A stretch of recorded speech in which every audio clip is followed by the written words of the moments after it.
Well, welcome to another premiere.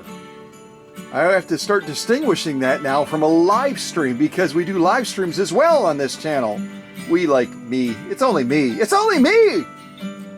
But I'm really excited to show you this machine, and this particular machine is from 1925. And it was in for electrical and mechanical and a couple of parts. Didn't do a thing with the finish other than kind of just freshen it up a little bit. You know what I mean? Kind of decided to freshen up the appearance of the finish. And I did a lot of cleanup on it as well. Plates like this were just filthy and they were marred and they were rusty. And you can see now, hey, that's my finger. Look at that. Pretty cool. And obviously the bobbin winding assembly was also a mess. Cleaned that up. Did a lot of work on the beautiful medallion badge mark here also, but the paint is still very, very chippy. In the center you can see we actually have the decal missing that would have been there originally, so but just kind of freshened it up. I wanted to add some pizzazz and some sparkle to it so that, you know, it would be a machine that when my friends come to pick it up, and my friends, by the way, are Rodger and Sandy Keller with a K, where my last name is Geller with a G. So we're practically family. We're practically family. Hey, I'm coming over for Thanksgiving. I guess I better call first. Yeah.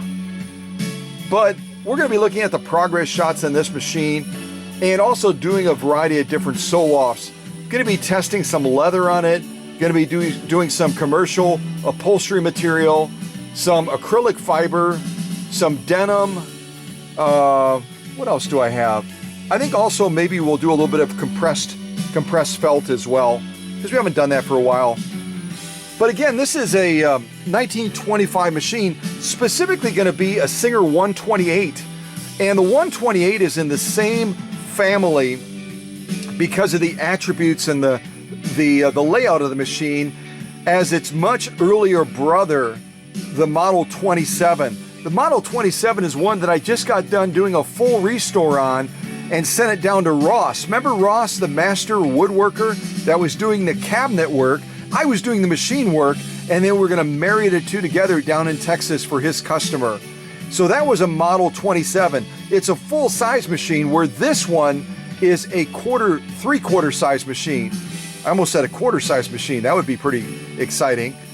Yeah, this is a three-quarter size machine, much like a Singer 99 or Singer 99K or a Spartan. Kind of those same body marks, that body feeling to it, doesn't it? But this is obviously going to be a long shuttle versus a drop-in shuttle type setup. Yeah, so what should we do first on this machine? What should we do? I can kind of walk you around a little bit and just kind of review a couple basic things. Right here is going to be our stitch length control. When you screw it all the way in going clockwise, you're going to get the longest stitch possible, which on this machine is going to be right around 6 stitches per inch. When you unscrew it and turn it counterclockwise, and it comes out a long ways. You'll see what I mean. We're still going. We're still going. We're still going. Yes, this is great. Great exercise. It's great exercise. Oh my goodness gravy. What do you think of that? So when you get out that far, you're going to be doing about 30 stitches per inch. About 30. Yeah. Teeny, tiny, tiny. Teeny, tiny, teeny, tiny, teeny, tiny. Yeah. So I'm going to screw it back in because we're going to be making some longer stitches during this premiere today. And I feel inspired too. Oh, there we go. Ringing the bell with my Norman Rockwell bell, just like the one that I gave to the president of the board of directors for the Oconto Area Humane Society. Yeah, hers looked a lot better than this though. Mine needs to, yeah. It needs a deep cleaning. It needs to be serviced. Hey, what's the big deal? It's patina. Yeah, it is. All right, over there. So as we walk around the machine, you can see we have our bobbin winder right here. To wind a bobbin, and I might actually demonstrate that today just for fun. To wind a bobbin, you're going to come off the top right here, go through this same thread guide right there that you do when we're threading it to so. Then you come from there all the way across to this point right there, just above my finger. And you bring the thread through there, you bring it over the goalposts, you wrap it a couple of times around the barbell bobbin, or the long bobbin as some people refer to it. And then you commence doing your thing. You're doing your thing. And this thing goes. I don't think it makes that sound. I hope it doesn't. That would be horrible. Of course, we're going to disengage our clutch as well. By the way, that clutch didn't look so hot either. Now it's looking pretty pizzazzy. Yeah, it is. This is our upper tension right here. That's about it. We open this little door. You can see our long shuttle. And that screw you can see right there is the one that you adjust if your top stitch looks too loosey-goosey. And obviously you're going to turn it clockwise if you want to increase the pull, which will define that top stitch better. This is a screw I'm referring to right here. Ah! It's gone! Quick! Dr. Singer, get another screw! Oh, there it is. So yeah, it's right there. You can see it. That's the one we're going to be tightening to increase the pull down to define that top stitch more. Or if our top stitch is over poppy, we're going to be turning it in very, very small increments counterclockwise. Because the thread you can see is going underneath that band right there, which is applying pressure down to balance our stitch. Yeah, between the top and the bottom tension controls. This door is just so ridiculously easy to open now. It was like really, really fused in place before, but not anymore, not anymore. Ha-ha! The magic of the workshop. Yeah, it is. So, I mean, it's a real simple machine. Look at that faceplate now, too. Just pizzazzy. I like pizzazzy. That's my word now. And I've added an LED light to it as well. You can see the difference.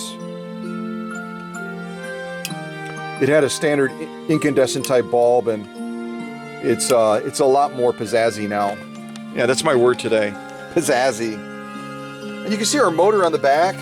It is a belt-driven machine. The motor on the back, you can see that it is a 0.6 amp motor, 0.6 amps, which is going to be the same as the very, very cool looking, hold on, I'm almost there, almost got it, the very cool foot controller that I'm going to be using today. It's a beast. I think it weighs as much as the machine. A little bit of ventilation right here to keep that foot controller cooler. The only concern I have about this foot controller is it's only rated at 0.6 amps. And like I always say, the foot controller should always have a greater amperage tolerance than the motor itself. So this is one that Rodger will want to watch for potential overheating, especially if he's doing a lot of slow sewing. But I did tear this apart. I did rewire it as well. I also rewired the motor also, because the wiring, as you'll see in the Facebook shots, was just kind of terrifying. It was terrifying! But this is really a kind of a nifty little foot controller, and you're going to be kind of facing it this way. So you're going to kind of slide your foot in there and, yep, give it some gas. Give it some gas! So I'm going to put that back down on the floor. Hold on, we're almost there. Don't get anxious. We got all day. Actually, we don't, because the customer is arriving soon, really soon. So if you've never seen a 128 before, I'd like to introduce it to you. There it is, right there. Yeah. And I like the decal pattern. It's really quite cool, quite spectacular. Yeah. Kind of a leafy little, looks like a cucumber or a pickle there. I don't know. You can name it what you want to name it. the flower pattern, the pickle pattern, the pretty leaf pattern. Kind of see a little pretty leaf back there as well. So, yeah, all the decals are fairly degraded, but it's okay. It shows that the machine has gotten a lot of use, a lot of love, right? Also inside of here, where I've temporarily mounted this junction plug-in, you can open this little door and you can hide all kinds of goodies in there. See that?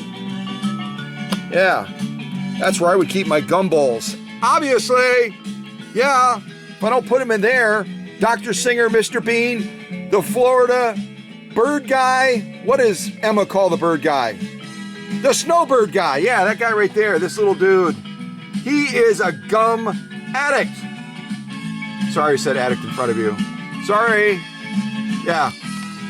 So let's do some sewing on this machine and then we'll pop over to Facebook as well. Yeah. Yeah, this is a cool song. I feel like I'm rocking, baby. I'm a rockin'. All right, let's get down by that needle, that shop thing down there. Let's see if we can do some sewing with it. Some real good, you can see as well, we got some really good clearance underneath that presser foot. A lot of clearance for thicker sewing, which is always a good thing. It's always better to have more clearance than not enough.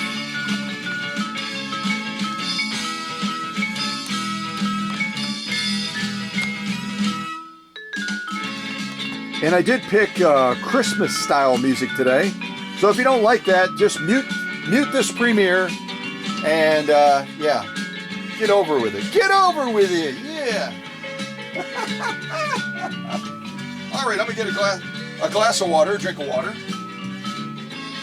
I can find the water. Where is the water? Oh, I see it. Hold on.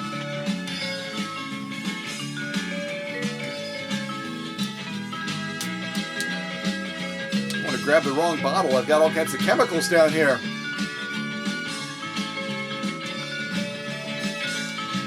Not a place for kids to play. Definitely not a place for kids to play.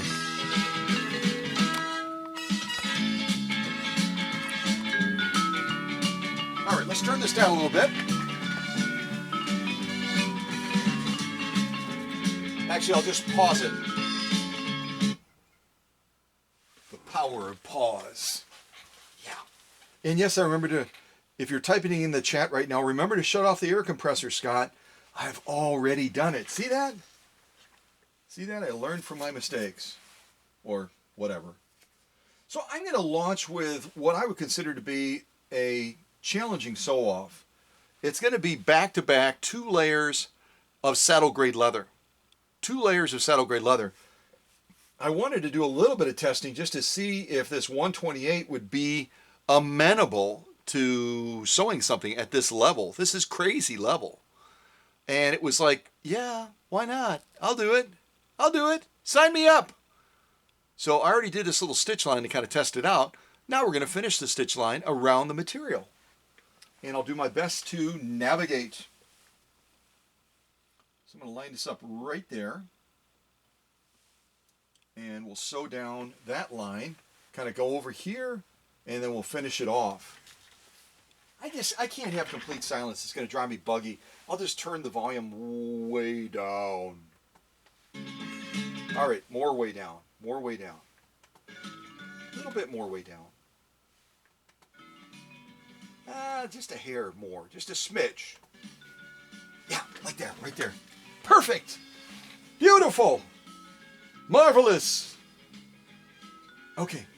So again, 2 layers of saddle-grade leather. Saddle-grade leather is the stuff they make gun holsters out of. They make saddles out of it. They make reins. They make other horsey things. So it's one of the toughest leathers that you could possibly sew. And there is a reluctance in some circles with people with long bobbin systems, with a shuttle, a vibrating shuttle system like this, to push that machine to this level. But I'm really comfortable doing it. Matter of fact, I'm kind of getting off on it a little bit. I think it's just cool to really genuinely put a machine to the test. We don't have any window dressing here. We don't edit. We don't do all the other fudgy-wudgy stuff that some of the other YouTubers in our VSM space do. Yeah, we're the real deal, baby. We're the real deal. All right, let's sew this off. I'm going to go down, make a turn. Yeah. And when possible, do a U-turn. Yeah, all that stuff. You know what I'm talking about. All right, here we go.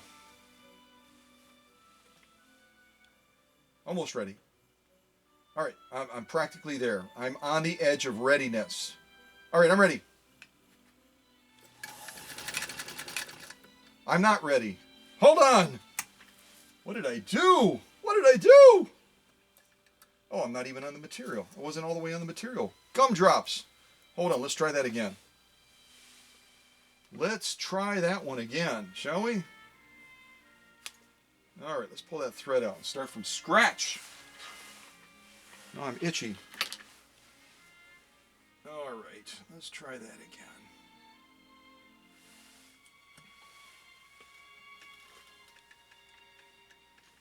Okay, I think I got it this time. I might have it this time. I think I have it this time. Maybe.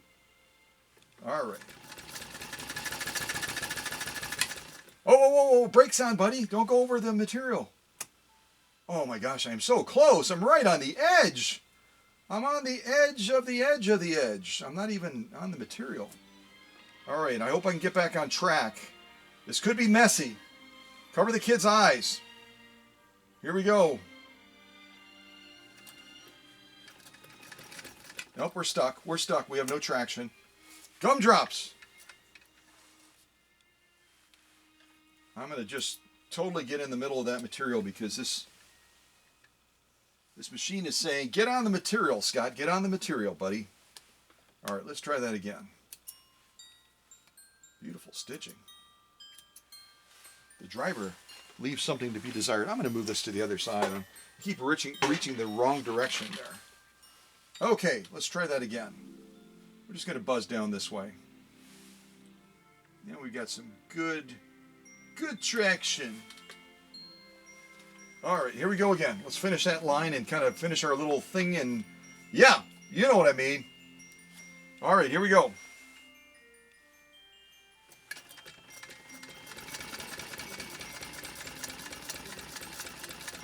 Dang, we're bunching up. Make your turn, buddy. Make your turn while you can. This is like getting puckery. It's under the mistletoe. There we go. Now we're cooking with grease. All right, we're almost there. We're almost there.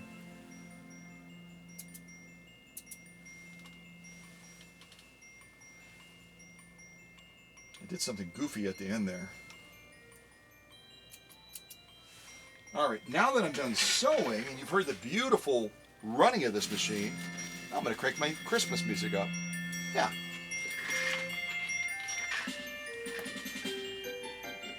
Yeah, it's actually quilted. That is so nifty.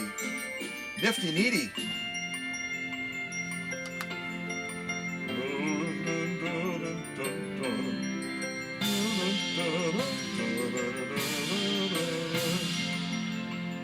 So give us some figgy pudding. I have no idea what figgy pudding is, but whatever. When in Brooklyn, do like the Brooklynites. Okay, let's check this out. So 2 layers of saddle grade leather is what we just sewed. Yes, we did. Not the most graceful sew off ever, but you know what? It was interesting. And people like interesting. All right, let's check this out. Just going to move this camera forward just a tiny little bit. There we go. Hold on.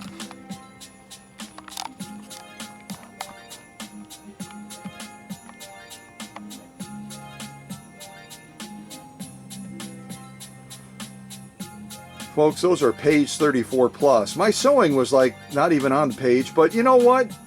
It was still interesting. And that's what YouTube is all about, is interesting. Those are gorgeous stitches, folks. They are gorgeous stitches. Look at right there. It doesn't get any better than that. It just doesn't. Let me take my hand off the camera. Hold on. Got to tighten the camera up just a little bit because it's jiggly wiggly. Folks, those are page 34 plus stitches right there on the bottom. The spacing, the formation, the integrity of the stitch is just absolutely spot on. If there were a perfect stitch, which there isn't, there it is right there. Okay, I said it. I said it! Don't email me and say, Scott said there's a perfect stitch, but that is really a gorgeous stitch. Really, really gorgeous. Yeah, that ignore that right there. We had a little thing at the end that was, yeah. And I didn't even tell you guys about the setup. I'm using a Schmetz size 9014 universal needle, not a leather needle, because we're going to be sewing a variety of different materials. Oh my goodness gravy. That I am in love with that stitch. That stitch is something. All right, totality of the stitch right there. Page 34 plus, no doubt about it. All right, let me spin her around. I wish you could feel this. There's this cool little quilty thing going on in the middle there. It's almost like a hot pocket. I didn't have any lunch today, so that's kind of an exciting idea. All right, let's check it out here. Let's zoom in on now the lock stitch. Always the more difficult stitch to produce for the sewing machine. Always the more difficult stitch because of the gravity factor, because of that thread needing to be pulled back up through those 2 layers of saddle grade leather. And yet look at the beginning of this. We're already at a page 34 plus with the lock stitch. This is our first on-camera sew off. I did a bunch before. Oh my goodness gravy, look at that.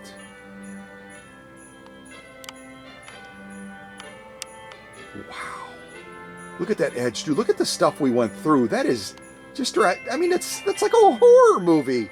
It's like a horror movie. It's like a Stephen King sewing experience, going through 2 layers of saddle grade leather. Oh, wow. Wow. And look at the stitching we did. Look at that stitching. Ooh, we went through a little minefield there. Something weird was happening. Look at that. Ooh. All right, let's look at that bottom row. Again, our lock stitch through 2 layers of saddle grade leather with a non-leather needle, by the way. Did I mention that? I think I mentioned that. Non-leather needle. Folks, right there, pause. Come out a little bit, look at that leather. Unbelievable.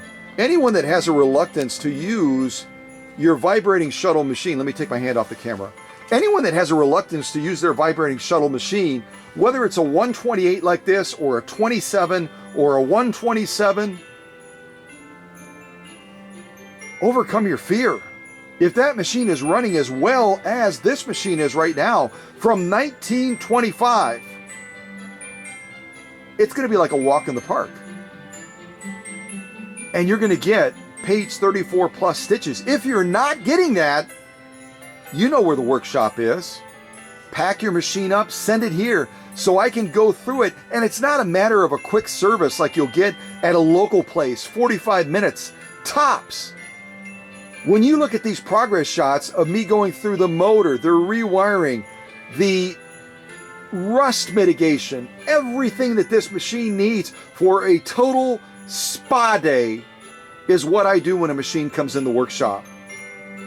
So if you love your machine, if you dream about your machine, whether you're awake or asleep, I mean, maybe you like a daydream, take care of your machine. Don't just talk the talk, walk the walk. Walk the walk, baby! Pack it up and send it to the workshop in Oconto, and I will take care of you. And then your machine will be doing this right there in front of you. Nearly perfect stitching. Okay, it is perfect, but I'm not going to say that. Wait a second, I just said that. Can we edit this? We don't edit? Okay, well, whatever. Maybe they weren't paying attention. No, they're always paying attention because they're so doggone smart. They're the smartest students in the world. Whirl, whirl, whirl, whirl. Yeah, no, really. All kidding aside, folks, that is just, there's our totality of stitching. Page 34 plus. It is wow, wow! Unbelievable. That's going to the back as a definite pass. And then my friends Sandy and Rodger have all of this area to mess around with. Okay? Back to the back with you. Go to the back.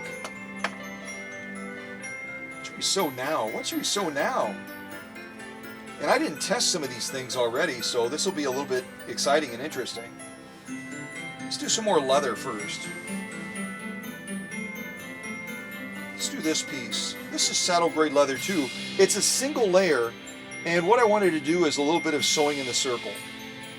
You guys know me by now. I like my sewing in a circle, yes I do. I ain't gonna apologize for it, I ain't gonna apologize. Nope. It's a badge of honor. It's a badge of honor to be a kid, which is kind of what I am. All right, let's go a little bit wider so we can kind of watch this do its thing. Single layer of saddle grade leather, but we're going to be sewing around in a circle, so this will be fun. All right, and I will turn my music back down. I'll be a good boy. Now, since we're kind of looking at the needle right now as I'm getting ready to turn the music down. Oh, this is a great song. Jingle Bells! It's too low. Nobody can hear that. Not even a dog. I don't think Hank could hear that. Let's come up just a little bit. Yeah, that's good. Okay, what I was going to say is, to set this machine up for sewing, you want to make sure that the flat side of the needle is pointing to the right, towards the pillar. And you want to be threading this machine from left to right. From left to right. Okay? So now, after all of that blah, blah, blahing, actually that wasn't a huge amount of blah, blah, blahing. Now, we're going to sew in a circle. And I'm going to do it to Jingle Bells. Yeah, I am. I'm going to do it to Jingle Bells. Here we go. Yeah, you can hear that softly. Good, good, good, good. All right, here we go.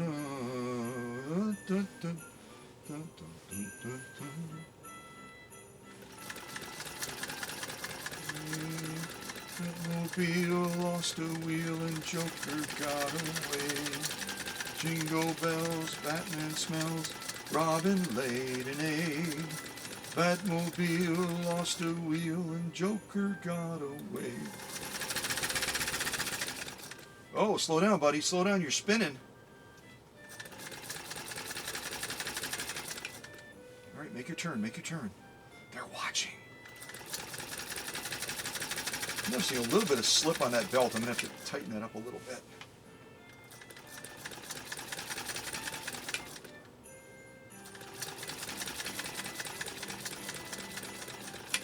Good. We'll stop right there. Perfect. Brilliant! Jingle bells, Batman smells, Robin laid an egg. Batmobile lost a wheel and Joker got away. Any Batman fans out there? Anyone watch the original program when it was back on in the day? Way back in the day? I did. Yeah. Really cheesy with little screen pop-ups that would show up all of a sudden on the screen like Zam, Pabow when they're having their fight scenes and stuff. Yeah. Jingle bells, jingle all the way. Let's check out these stitches. Single layer of saddle grade leather. Lost a wheel and Joker got away. Oh, they fooled me. They fooled me. Totality of the stitching, absolutely gorgeous. Gorgeous stitching. Let's zoom in and take a closer look. And look at the edge of that. Don't think for a second that a single layer of saddle grade leather is easy. It's like 3 or 4 ounces of leather, for goodness sakes. Probably about 2 to 3 millimeters thick. And this model 128 from 1925 just went blah, blah, jingle bells, jingle bells. Beautiful stitching. Wow. Wow. You gotta turn that a little bit more. Hold on a second.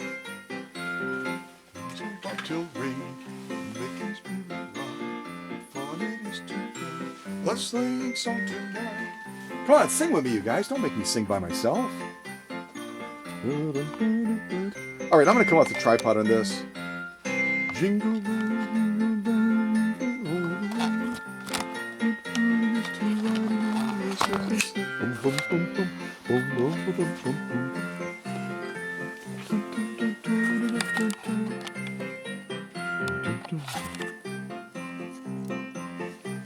All right, now let's zoom in on this puppy.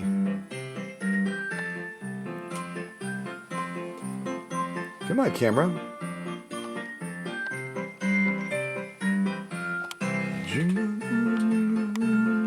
All right, I'm just going to get really, really close.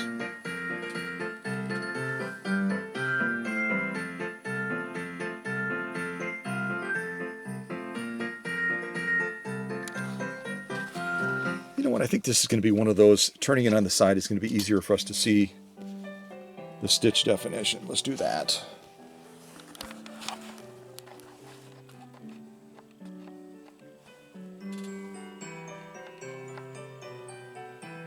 There we go.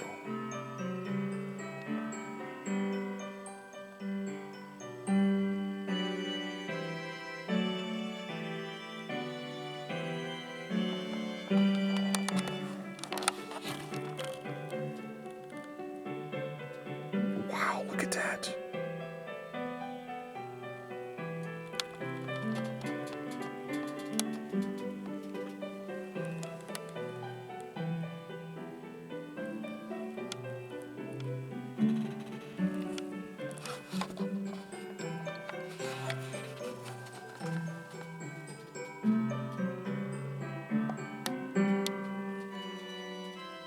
Aha, there's Bill on the organ.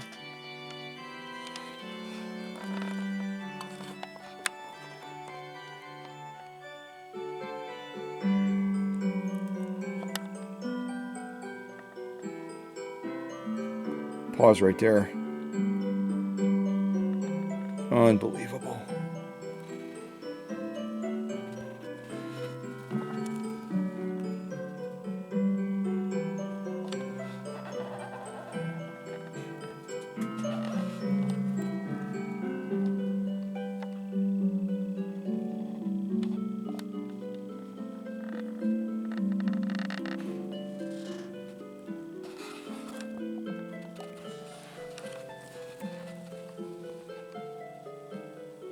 Folks,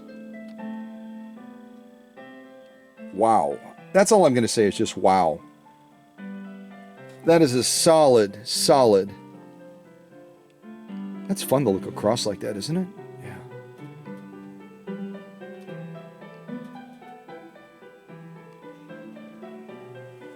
Solid page 34 plus, folks. Totality of the stitching, we'll kind of look down at it. Absolutely bang on. Absolutely bang on. Let's flip it over and look at that lock stitch.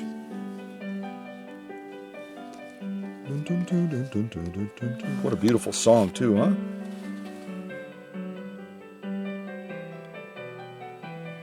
Totality of the stitching tells the story. I mean, it is just amazing. Let's zoom in towards the very center and then we'll kind of work our way out.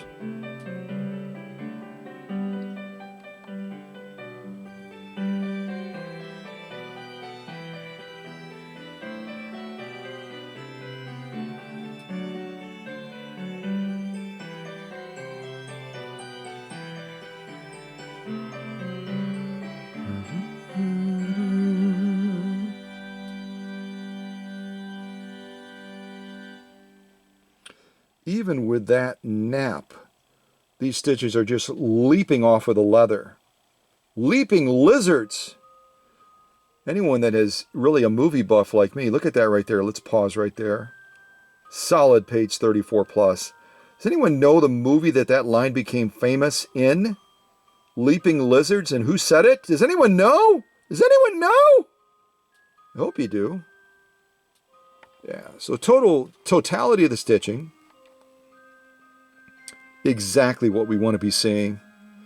Spacing, the formation, the integrity of the stitch, looking across the stitching as well. Look at again the edge. We're talking 3 to 4 ounces of leather, folks. This is fun, kind of a slow zoom to this fairy tale type song.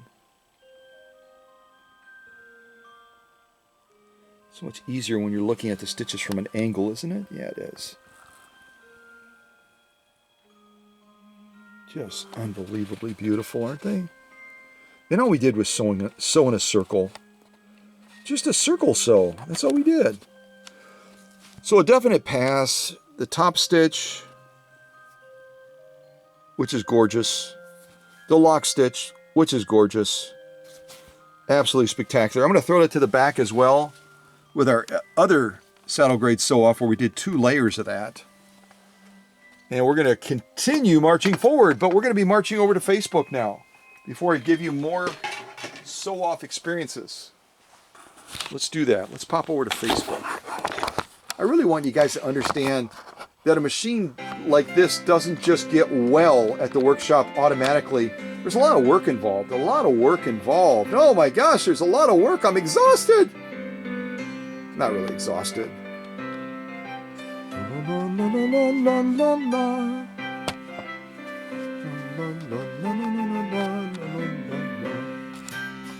Audio library.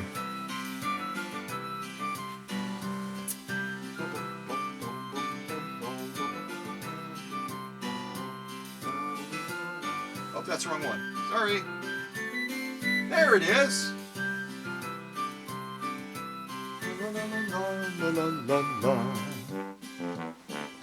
Oh, ho, ho. Never tell me a tuba can't rock it. It's rocking it right now.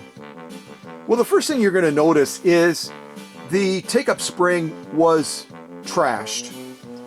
And take-up springs for 128s are not easy to find. So I had to take an existing spring that I had and modify it a little bit. And you'll see that in the progress shots. Now what I'm going to do is I'm going to start clicking these because we got a bazillion of them. And you're just going to see magic happening before your own eyes. Yeah, that's how we roll. What we're going to do. All right, hold on.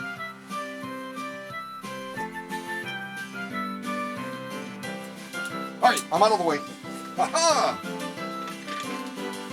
Deck the halls with... Oh, wait a second. Forgot to do something.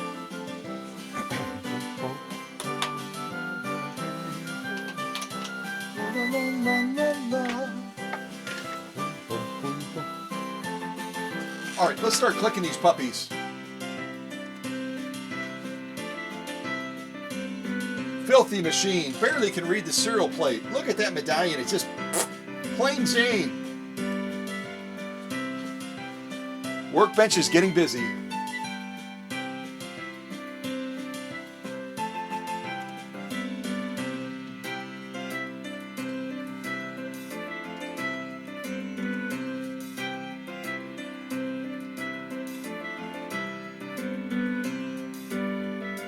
Even rust on that plate right there.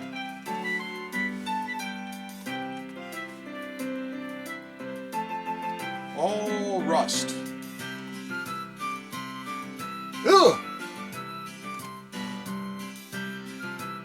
Obviously, the bobbin winding tire had outlived its expiration. Top-down shot. It's a very, very filthy, dirty machine! Nice balance wheel, right? It's not quite as meaty as the Model 27 that I just sent to Texas for Ross, but it's an impressive spoked wheel. Lots of wiring issues. Oh my goodness gravy. Lots of wiring issues.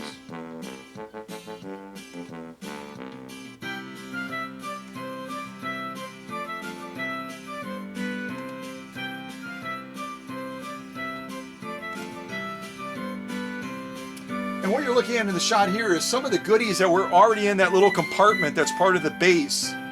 Some old needles that I threw away because they had little barbs on them.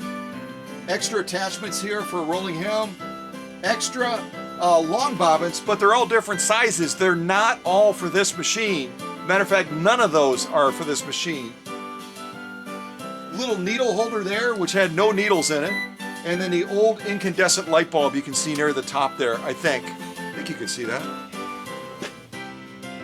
Yeah, sort of, kind of, almost.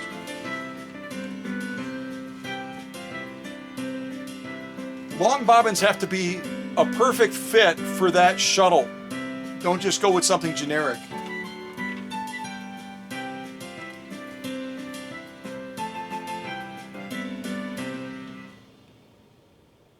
What a perfect place to end. I don't always carry all the groceries on one arm, but when I do, my keys are in the wrong pocket. Has that ever happened to you? Where you got your right hand all filled up and you go to reach for the keys and they're in the right pocket. See, yeah, it's horrible. That's why I have a key combination on the workshop. All I have to do is punch some keys in and you're in. You don't need any keys. Yeah, nice. And I just find these fascinating, the way they stamped these containers, which are really wood. Just fascinating, cool stuff.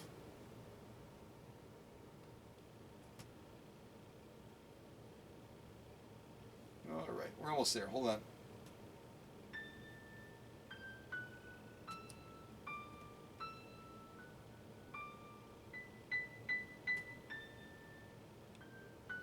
And this container was made in Chicago, Illinois. Chicago, Illinois. And you can see the customer somehow acquired, maybe they had another machine and it was a Kenmore, but they have an original box that this oiling container came in for a Kenmore sewing machine. Oil's oil, right? So I'm already tearing apart that upper tension because I know that I've got to get to that spring. An upper tension like this is screwed in and it was absolutely rusted tight. So I had to use a number of different steps to get that thing out. Here's some old grease that would have been used on a Singer motor, but it's just totally dried up now. But I just want to show it to you anyway because it's kind of cool. There's that little compartment cover there. And I've got a couple of old threaders. Does anyone still use those threaders? The vintage style ones, which they have remakes of them and they sell them on eBay and other places. Got the machine tilted back, kind of checking out the mechanics on the bottom, making sure that everything is okay. There's an old belt that was in there. I just tossed it away because it's just totally trashed. Look at that.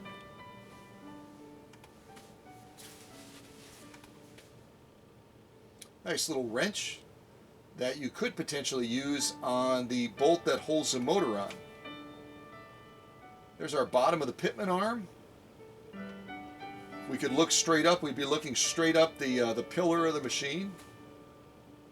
Just a lot of filth, a lot of buildup. And I've said it before, all of this varnishing and on other parts rust is choking the life out of this machine. We got to do something about it. And it's a shame, isn't it? All of that paint there is damaged. Some of it all the way down the bare metal. The Singer branding mark is all but gone. But that's okay. Rust across the light as well. Actually pitting into the finish. They were looking in the front of the machine behind that little maintenance door. And there's a number of things to service and adjust in there as well. There's a close-up of that spring. Ouch. Ouch!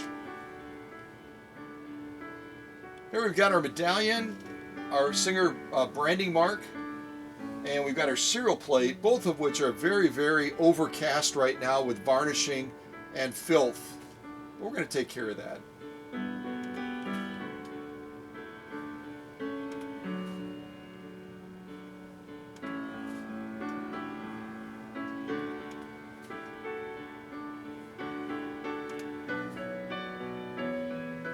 And that's full circle. That's definitely full circle. Now that looks like a wiring nightmare right there, doesn't it? what I'm doing is I'm testing some of the wiring on the motor to see what has to be replaced, and I'm using a bypass approach so that I can fire the motor up to full power. And because of the way this motor is set up, you've got to do it differently than a standard Singer motor. Beautiful decal pattern on this machine. Again, to me at least, that kind of looks like a pickle. But, you know, whatever. It could be my glasses. Just looking at that grease again, which is in a very bad state. I left it for the customer to dispose of, but I would not recommend using it. Grease becomes contaminated when it gets to a certain expiration date. Kind of like trying to drink curdled milk. Yeah, don't do it. Don't do it! And again, you can just see filth on this little compartment door. A nice little storage space to put extra goodies.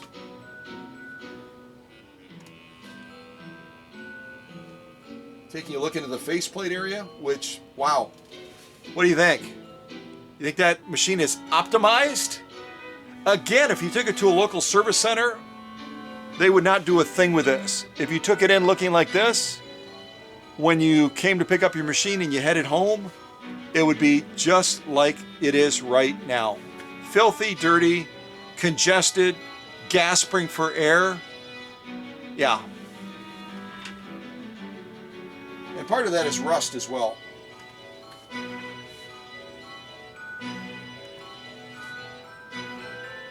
Yeah. Oh, let me go back real quick. One of the nice additions that came with the 128 and also the 127 is this ejector right here. This ejector, you push it down, it pops that shuttle up so you can get your fingers on it more easily and remove it from that carriage. The Model 27 that I just finished for Ross that went down to Texas does not have that ejector. So that was a nice thing that Singer added. Kind of looking at the back of the machine now. It needs a major spa day. Accessing that back maintenance panel. Look at all the varnishing buildup on there. Again, it's not patina. It's choking the life out of the machine. It's making that motor work 10 times harder than it should be to try to accomplish the same task. And when we have a foot controller that's rated at the same as the motor with this setup, both of them rated at 0.6 amps, making that motor work harder is very, very dangerous because it's going to cause the motor to overheat and that electricity is going to back up into that foot controller and cause that to superheat as well. So we want to have this be able to turn so easily that it's not going to put any extra strain on that motor or the foot controller.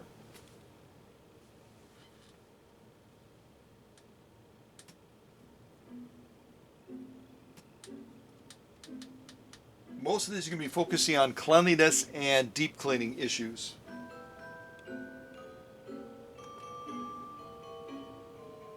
Yuck.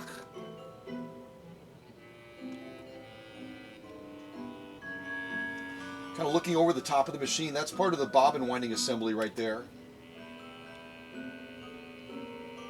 Look at all that rust on the inside of that wheel where that tire winding tire would go, that winding tire. That was almost English. I almost got it. Almost nailed it.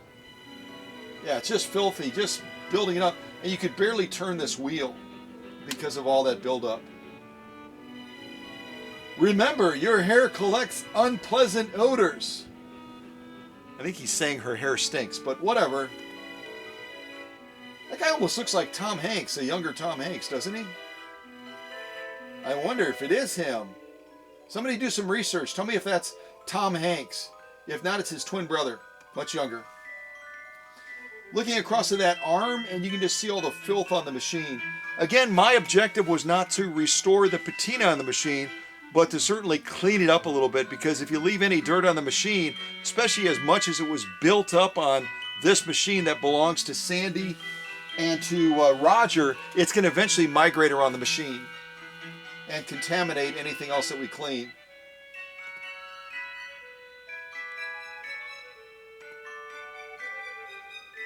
all build up through there too.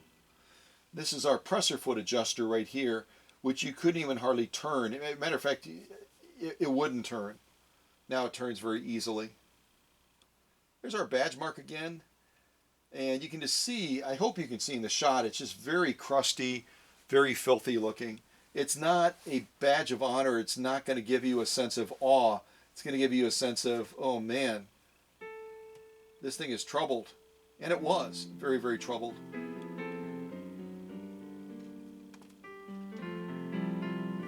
Balance wheel is off. There's a ton of servicing on that end of the machine that has to be done. Look at that stop action. It gives you an idea of how filthy the machine was, doesn't it?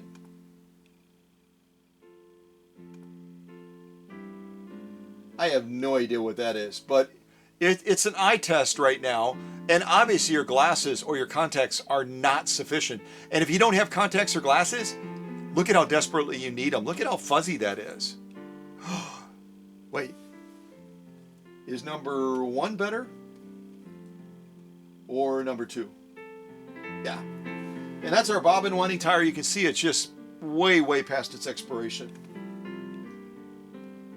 Looking in the side panel there towards the pitman arms, and they've got a huge amount of buildup on them as well. Starting to dig into that motor. That motor really concerned me a lot. Doing some bypass tests to check the voltage and how good or how bad the wiring is, and the wiring was very, very bad.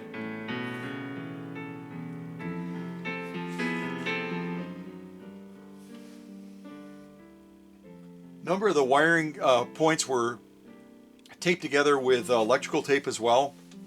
I've said it before, electrical tape is a temporary solution. It's not a permanent fix. Don't rely on electrical tape, because eventually it loses its stickiness, and then all of a sudden you can have wires that are coming loose and possibly grounding out on each other, which is, I mean, it creates a very exciting day, but yeah, we don't need that. We don't need that kind of excitement. That gives you an idea of the wiring quality right there.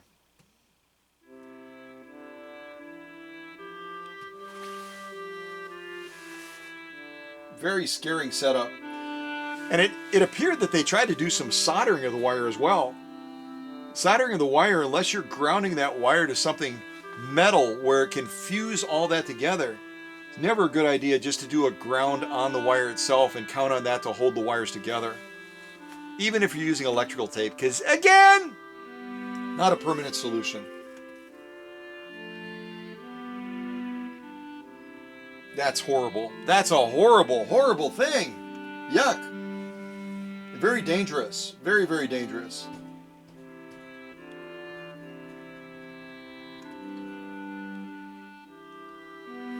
Doing some solder reinforcement on some of the permanent connections that are inside of that motor housing.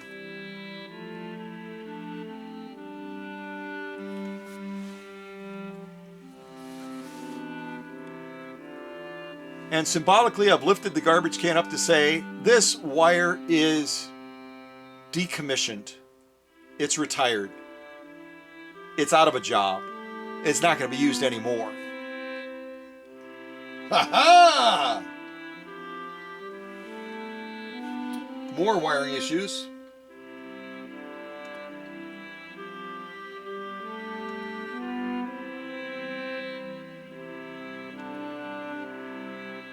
I think we went full circle, didn't we? Yeah. Yeah, we did.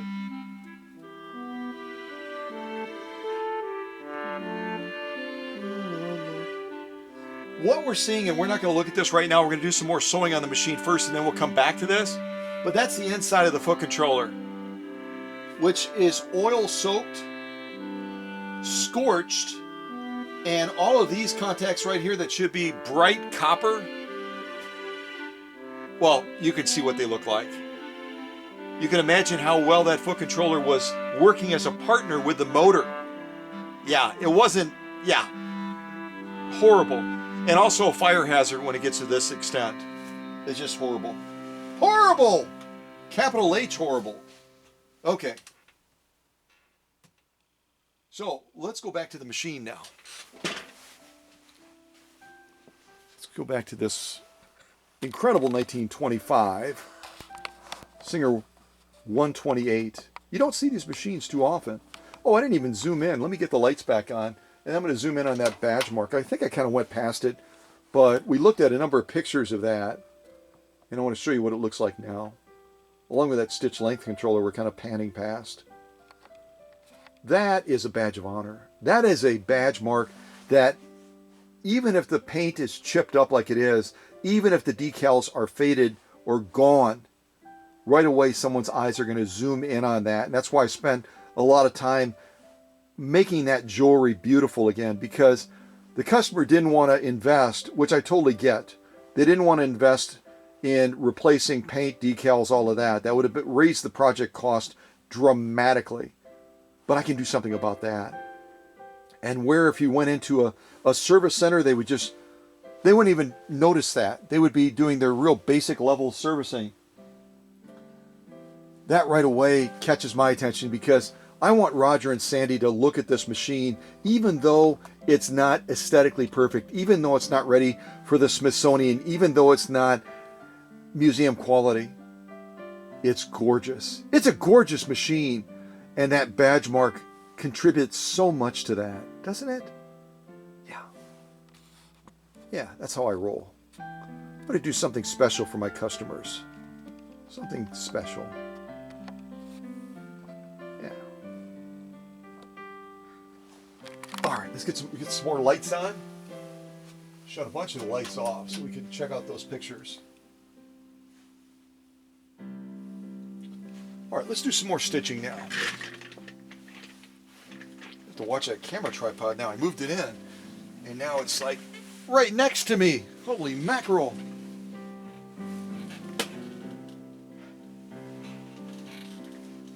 Let's do some genuine elk hide. I'm going to start with a single piece. Kind of launch down that. And then we'll do some other sewing on genuine elk hide as well. I love elk hide. You guys know that. All right, here we go. Single layer of genuine elk hide. If you kind of look at it from the side, we're talking about 4 ounces of chemically treated elk hide. The significance of this leather being chemically treated is it galvanizes the surface of this elk hide, and it makes it a lot more difficult to pierce through. So we're going to give it our best. We always do, right? Yeah, we do. All right, here we go. Single layer of genuine elk hide. Here we go. Hey!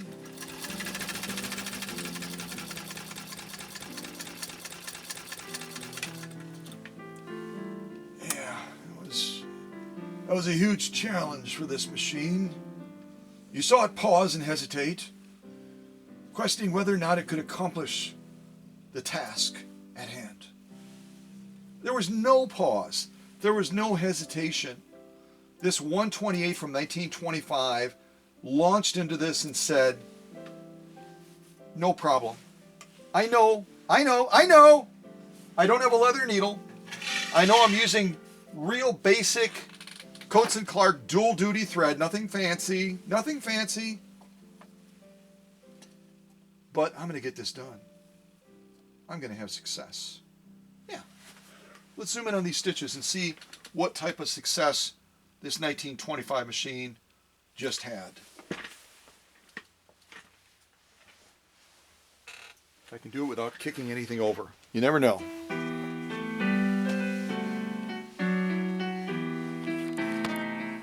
All right, here we go.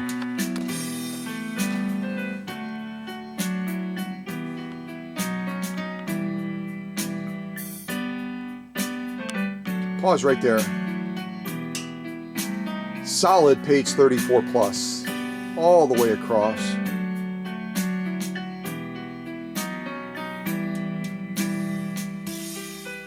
Unbelievable. Unbelievable!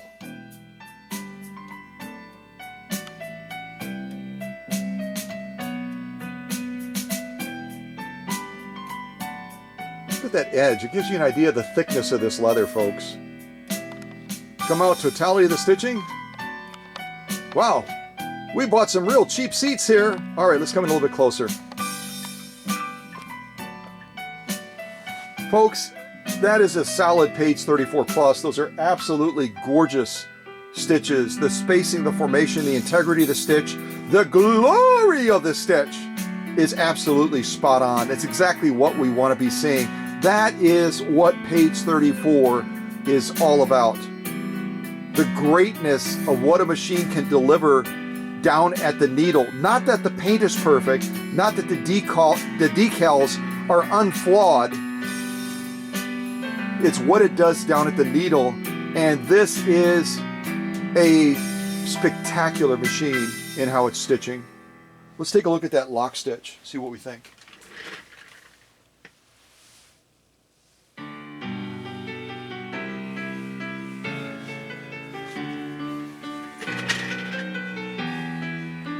Already right there, I'm going to come out a little bit. Already right there,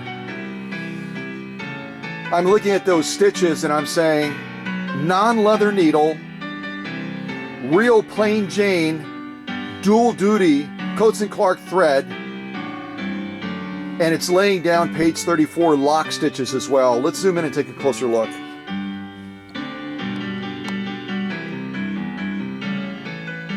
Even through that nap, they're just jumping out saying, look at me, look at me.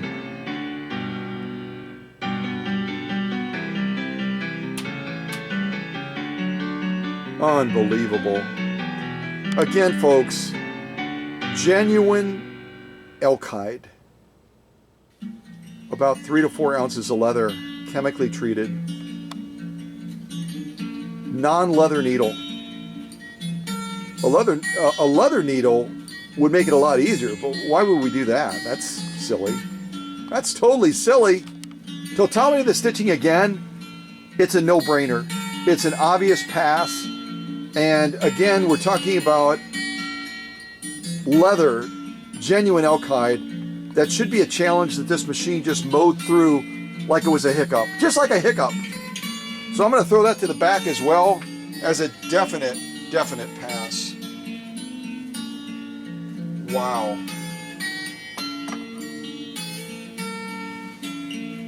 I'm trying to decide what I'm going to sew next now.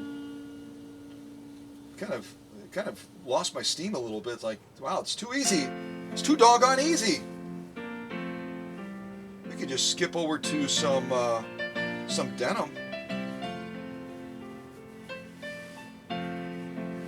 That's a huge piece. I think I'll cut that down a little bit. Come out on this shot a little bit.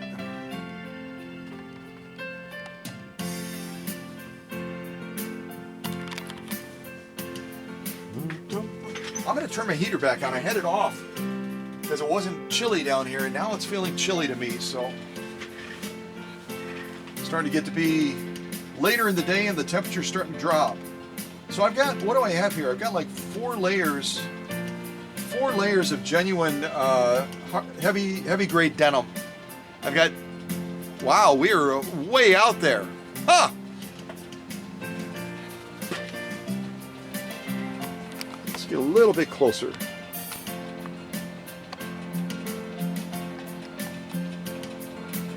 So what I was trying to show you is, you've got heavy grade denim.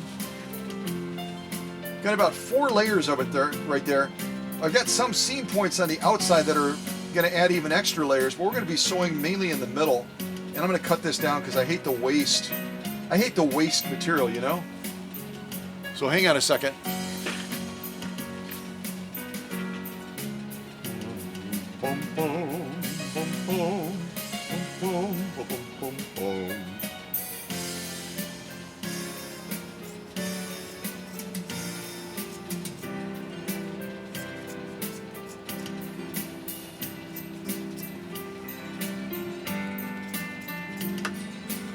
Holy mackerel, when you hit those seams on the end, it's like, whoa, what's going on?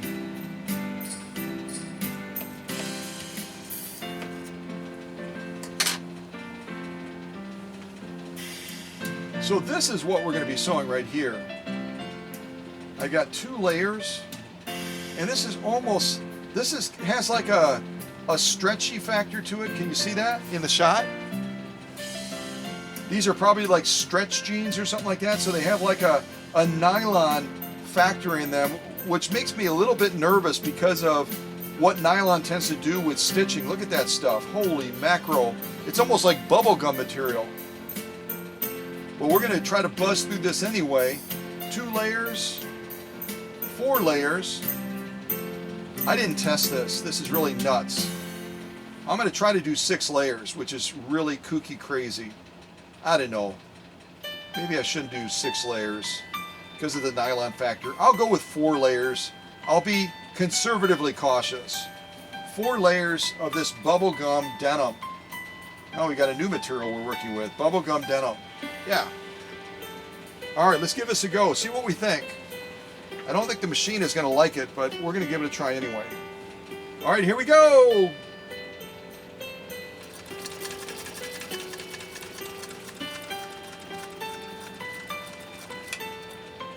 Needle down, needle down, needle down. Make our turn.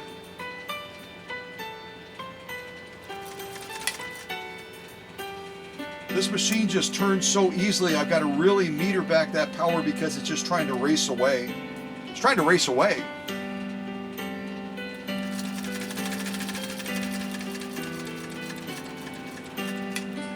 I'm not going to close the box. Nope.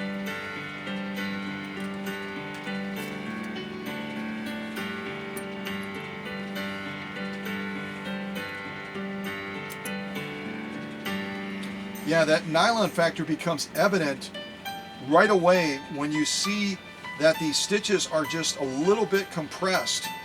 I didn't bolster up the presser foot pressure, and so the feed, when you're dealing with extra thickness like this and the nylon factor, it results in those stitches becoming just a little bit compressed, so they're not as full and robust as they would be otherwise if we weren't having those factors impacting it. But they're still gorgeous stitches. Let's take a look at them. And I did not test denim before I said, oh, let's just do 4 layers of this bubblegum type denim material. Tricky stuff, very tricky stuff. All right, let's zoom in. Let's zoom in and see what we think.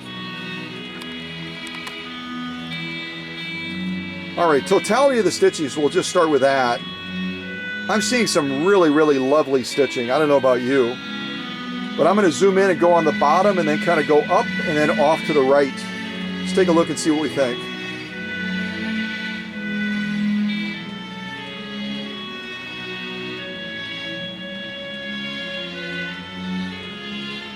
Folks, that is a solid page 34 plus. Beautiful, beautiful stitching. Now look at the difference in the stitching here as we go vertical. The layer there must be a little bit thinner, plus we're stitching against, kind of against the grain material almost, going vertical, and those stitches all of a sudden come back to fullness again, compared to the bottom where we're stitching horizontally and the fullness of the stitches is not there. It's drastically different, you can see it. And that all is a presser foot feed issue.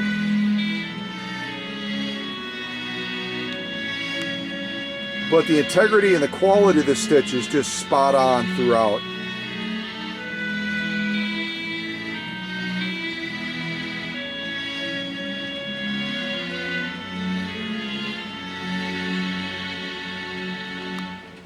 Beautiful stitching. Totality of the stitching again, and I'm going to flip this over and we'll look at the lock stitch. Very impressed with this. This again is not a standard denim. It's a stretchy denim that has a mix of nylon in it. Very tricky stuff. Here's our lock stitch now. This almost feels like a Peanuts song, doesn't it? So there's our totality of stitching right away, and I'm seeing some gorgeous, gorgeous stitching. Let's zoom in and take a look.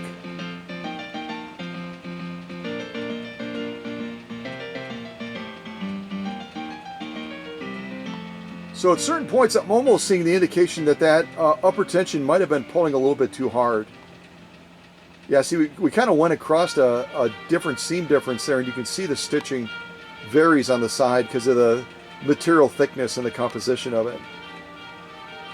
Yeah, those are almost a little bit compressed. They're beautiful stitches, but they're a little bit compressed, which is telling me our upper tension is, for this material sew off, is pulling a little bit too hard.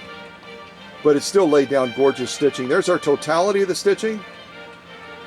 But if we were sewing a ton of this nylon bubblegum type denim, I would back off. I would bump the camera with my chin. I would back off that upper tension just ever so slightly to give the fullness of the stitch back to that. Because right now we're just kind of squeezing it in a little bit too much, which means we're also taking a little bit away from that top stitch. But that's a definite pass. And again, if I turn it towards the camera and you look at the thickness of what we just sewed, it becomes evident. See that? That's only 4 layers, but because of the nylon factor, it's almost twice that amount.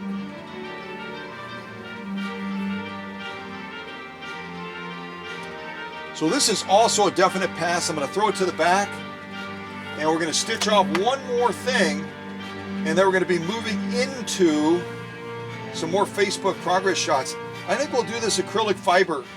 Everyone always kind of gets a chill up their spine when I say acrylic fiber, because you know that this acrylic fiber is a man-made material that is built to the hilt. It's built to the hilt. I feel like I should launch into a rap song right now. It's built to the hilt. Yeah, forget that. Forget that idea. But it's a man-made material, and it's specifically used to make awnings. Awnings, as you know, are stretched over metal frames. They're exposed to extreme heat, sunlight, UV, freezing cold weather, high winds, and they stand up against all of that because the stuff is crazy, crazy tough. We zoom into it, you can kind of look at that, and it just gives you an idea of how they make this stuff. It's almost the equivalent of sewing several layers of strapping tape. You can see those threads running through it that give it extra strength. And it's crazy, crazy tough stuff. Crazy stuff. That's why we're going to sew it. Yeah, we are. So let's do some of this stuff now. We'll probably do 4 layers of it. First of all, I'm going to clean my glasses a little bit, though. I'll turn up this Christmas music just temporarily.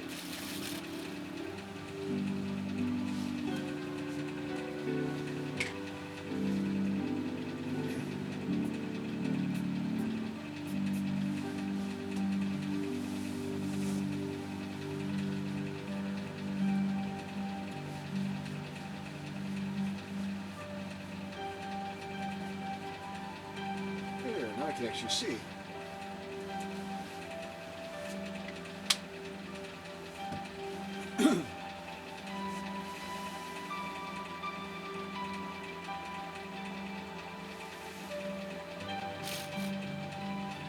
All right, let me pause that, turn it way down,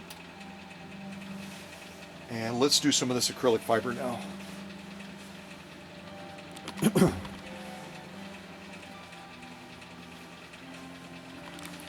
little bit too far. Oh, that's not too far out. Right about there is good.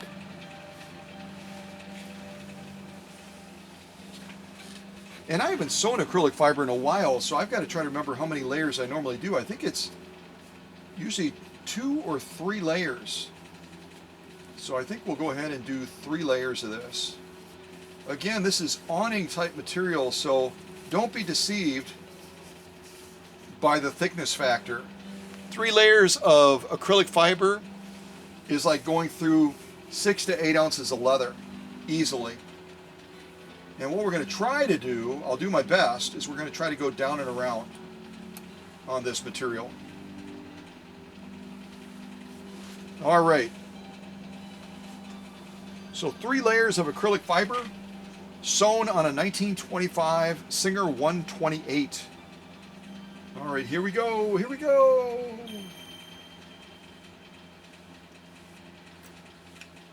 That needle literally just hit that, and it was like, are you out of your mind? I'm serious.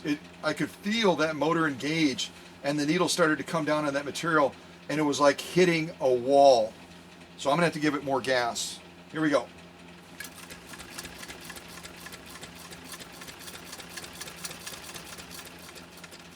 Listen to that machine work. It's a totally different sound. As a matter of fact, I'm going to shut off that heater real quick and give us total silence. I'll pause the music as well. I want you to hear this machine working. If you have a fairly good ear, you're going to hear it's under a labor right now trying to get through these 3 layers of acrylic fiber. It's having to really work. Really work. More so than even the leather that we've sewn so far. All right, let me finish off this seam over here. Here we go. Can you hear that?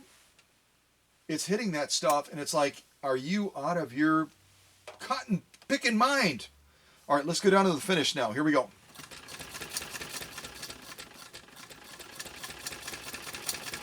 This stuff could break either the thread or even the needle. It's that tough. It's that ridiculously tough. Holy mackerel. And this stuff is really a bear to see the stitching. I'll probably come off the tripod to make it a little bit easier. It's really tough to see this stitching on this busy acrylic fiber. It almost kind of messes with your eyes a little bit. I'll try to put it up on the stitch off holder that Maddie sent me from Florida, but it may be kind of hard to see it. We'll give that a try, and if not, I'll come off the tripod. All right, let's set that right there. I think I got the right angle for the camera, pretty much. We might be able to zoom in close enough on that because I moved the tripod forward a little bit, and that'll help.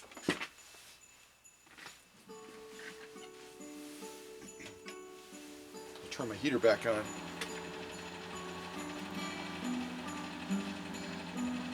All right, let's zoom in on this, check this out. Oh, you can actually see it already. Yeah, I think we'll be able to see the stitching fine on this.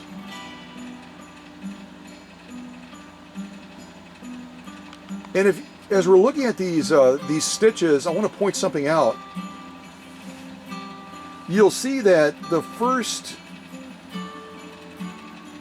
4 stitches, 3 of them are nicely aligned.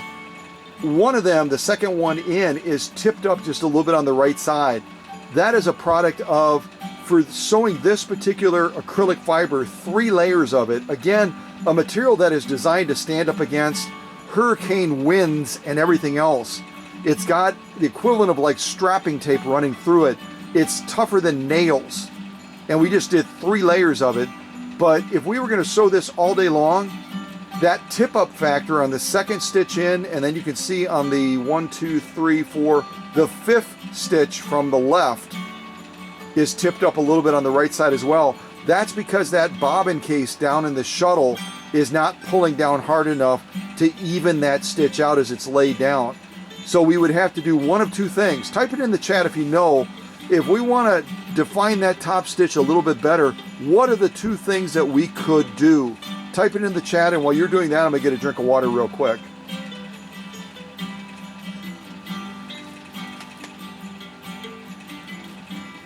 But if you've sewn before and you see one of the edges of the stitch, typically it's going to be the right side of the stitch as you're looking at the material tipped up. That is a tension issue.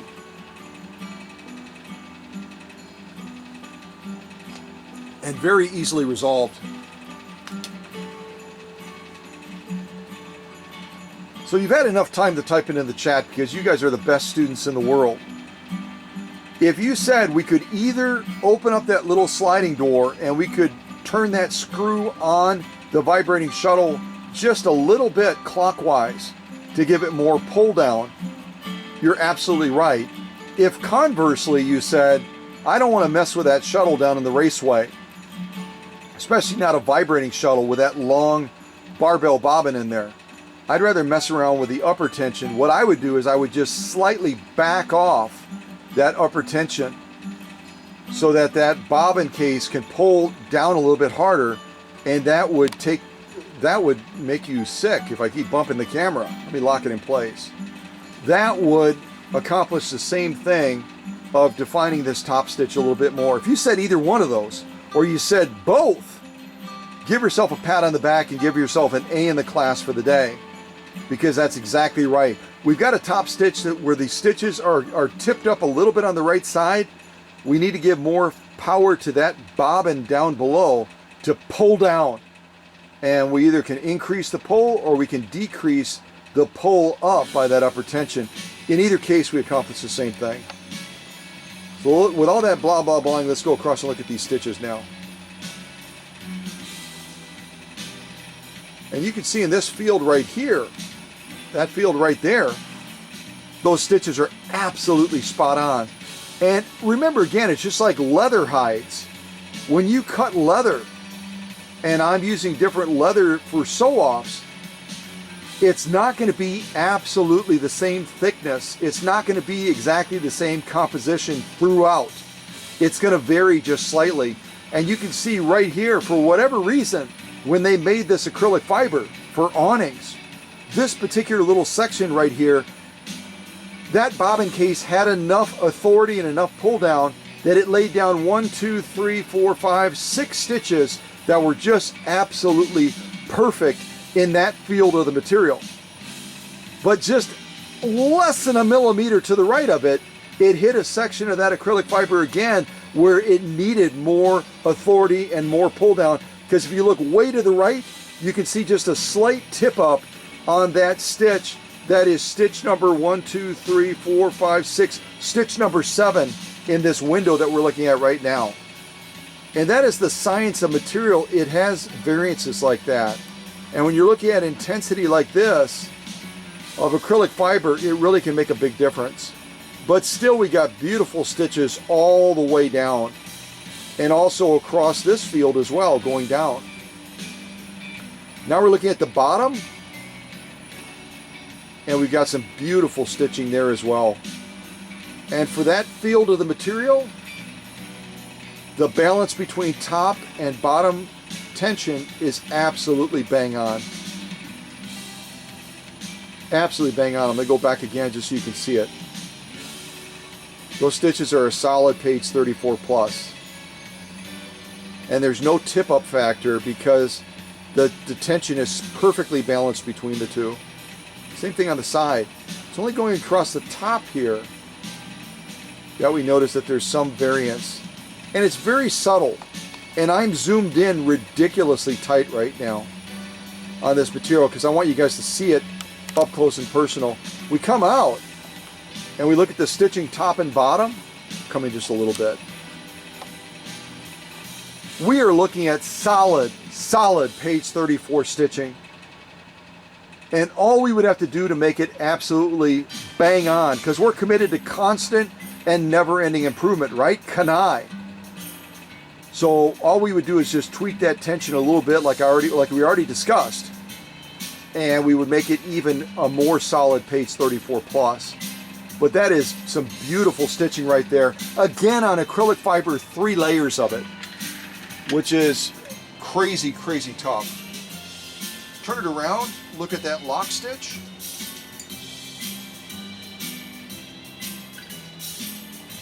And see what we think of this stitching.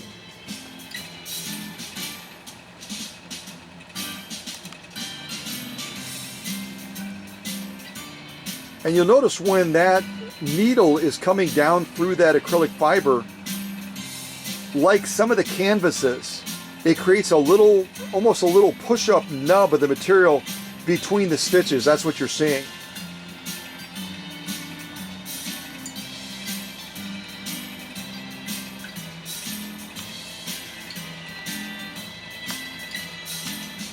Beautiful, beautiful stitching.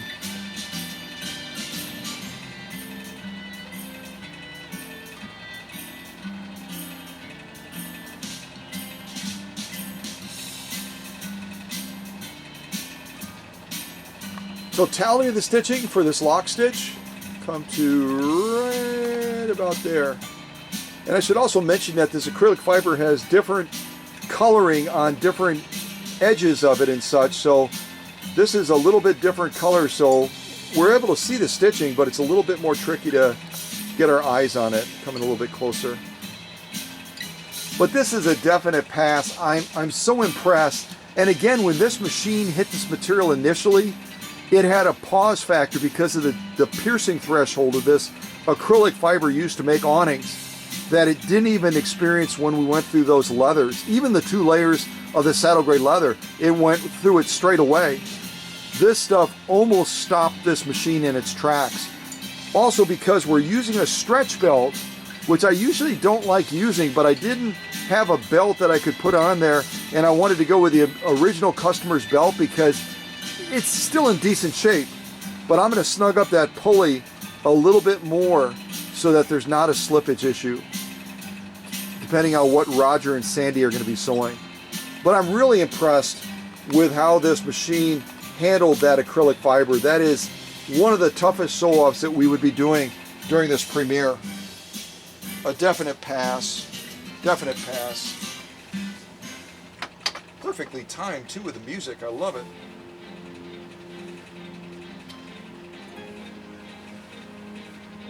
What I have now is some Italian leather. We're going to do some Italian leather now, and I'm going to go through 2 layers of it. Kind of debating 2 layers. Yeah, we'll do 2 layers.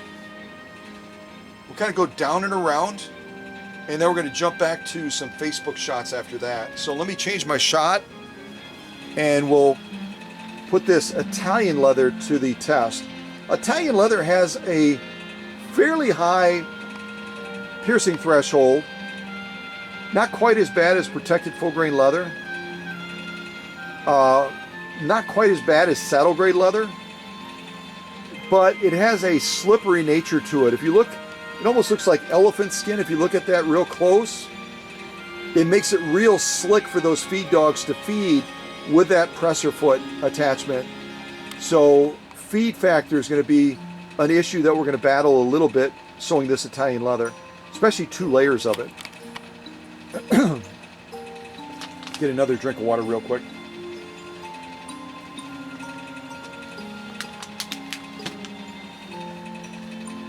So I don't take any leather for granted, especially when we're dealing with a stretch belt powering off of that motor. I might even give us a little bit of a hand start. And look at that nap on this Italian leather. It looks like it needs a haircut. So that nap is going to be another factor, which is why we're going to fold this back to back. So we've got a clean look at that lock stitch and at that top stitch.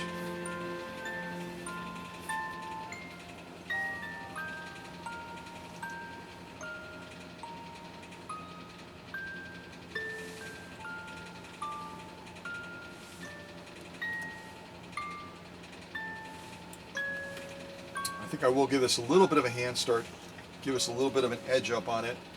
Okay, so 2 layers of Italian leather, slippery stuff, sewn on this 1925 Singer 128. I'm just going to real quick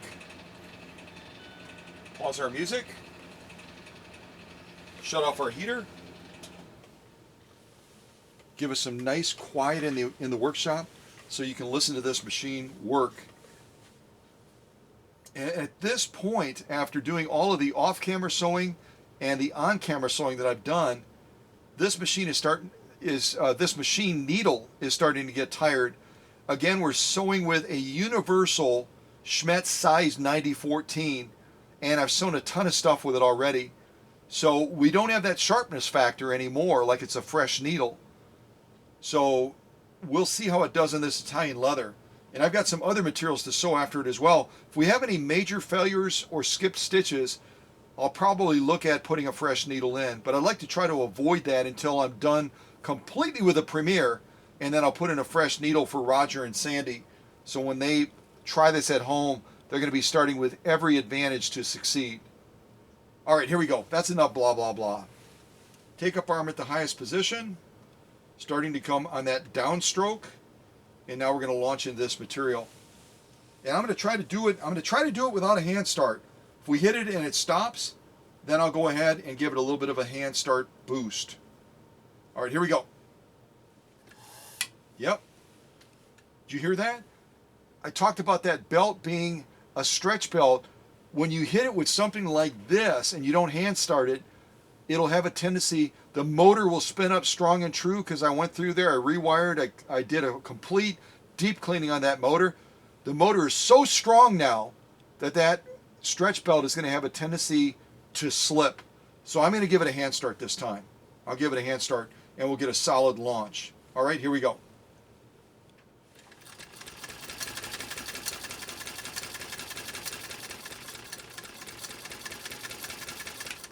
That machine is really having to work with that. All right, here we go.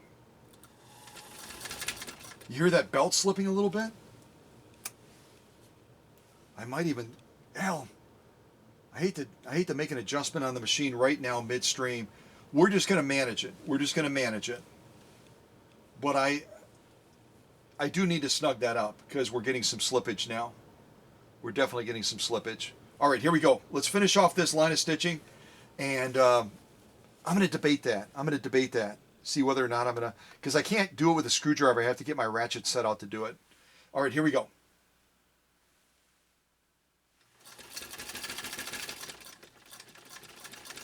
We're stuck. See, it pushed that leather up. It's caught between, it's caught between the prong of the presser foot. So let me get that needle up. Hold on a second. Give that a clip. Get that thread back in place and give us a solid foothold to launch from. You can already see that stitching is absolutely gorgeous. But when you get leather stuck between the prong, basically this part right here, in between is where that leather had slid into. That sucker's not going to go anywhere. It's not going to go anywhere. Oh, that's the lock stitch on the back. You can see it. All right, let's get this back into position. We're going to have a little bit of a gap point because I'm going to move this over so we've got solid footing. We're already dealing with a slippery leather. I'm not going to set this machine up for failure. All right, so let's finish this stitch line down. Again, when we look at the back of it, there's going to be a gap point where we basically have sewn over the same area twice, and that'll also make it a little bit more challenging too, which is kind of fun. All right, here we go. Blah, blah, blah. Here we go.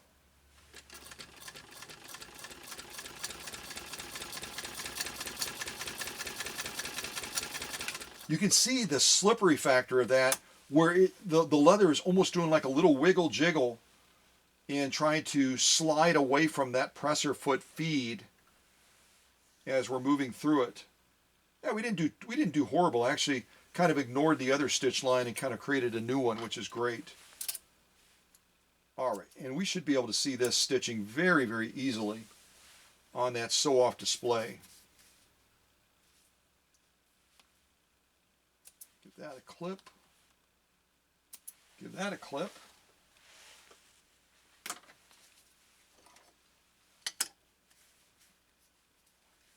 So we'll look at the top stitch first, and then we'll flip it over and look at that lock stitch. I'm already telling you this is solid page 34 plus stitching. I love it. There goes my heater again. And a little bit of Christmas music.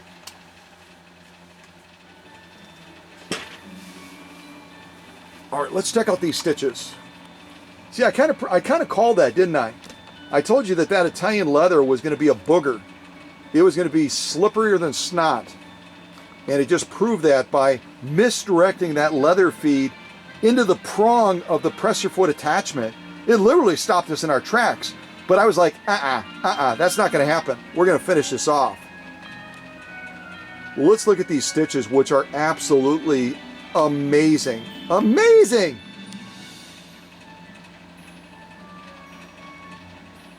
Pause right there. Oh my gosh. Page 34 plus, without a doubt. See the thickness factor right there? If I take my hand off of the camera, eventually.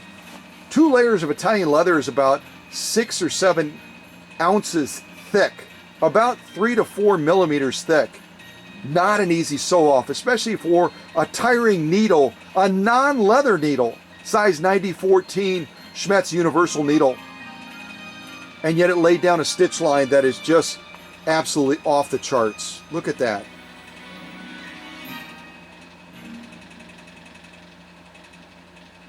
Absolutely off the charts.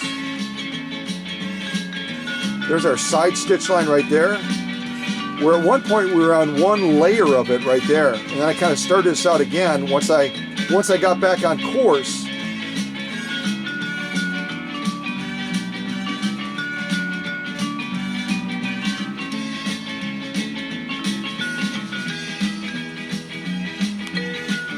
Absolutely gorgeous stitching. 2 layers of Italian leather, folks.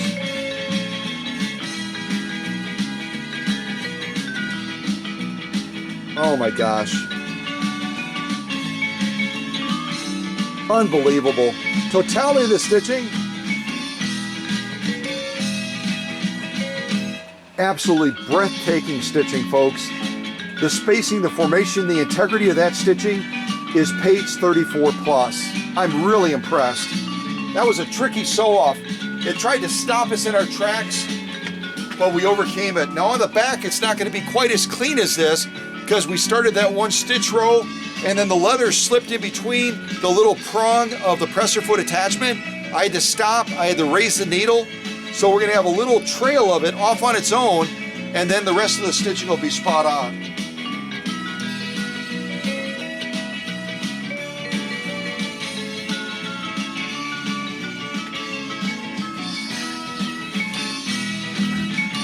There's our little trail off by itself over there.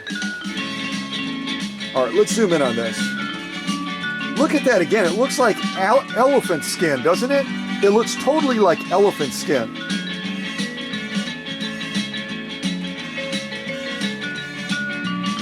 The lock stitch is always tougher, and yet that is absolutely solid page 34 plus.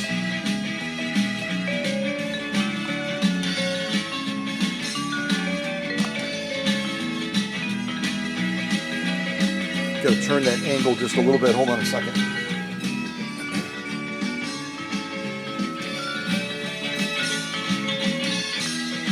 All right, let's go across and look at that bottom row.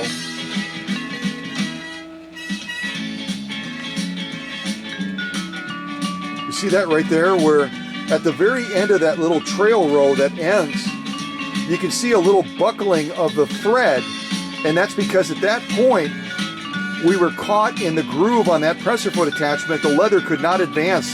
The feed dogs were trying to push it, but it couldn't go anywhere. So that's what happens when you don't get good feed. It goofs around with the thread. So I restarted, and look at that. Solid page 34 plus on that upper row.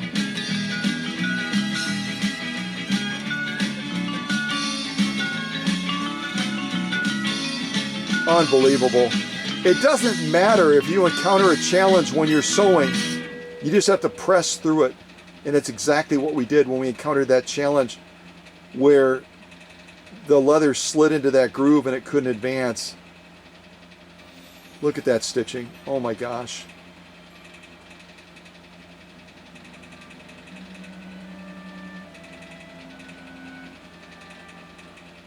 Unbelievable. Totality of the stitching again. Folks, in spite of the obstacle that we encountered, we were stopped dead in the tracks with that row way to the right there on the bottom. That leather, because of the Italian leather being so slippery, slid in between that prong as you saw on the presser foot attachment, stopped us dead in our tracks. We restarted and we laid down, okay, I'm just gonna say it. Don't quote me on this, but we laid down perfection. That's what that stitching is right there. And that's the lock stitch, which is always going to be tougher. It's always, always, always, always going to be tougher than the top stitch.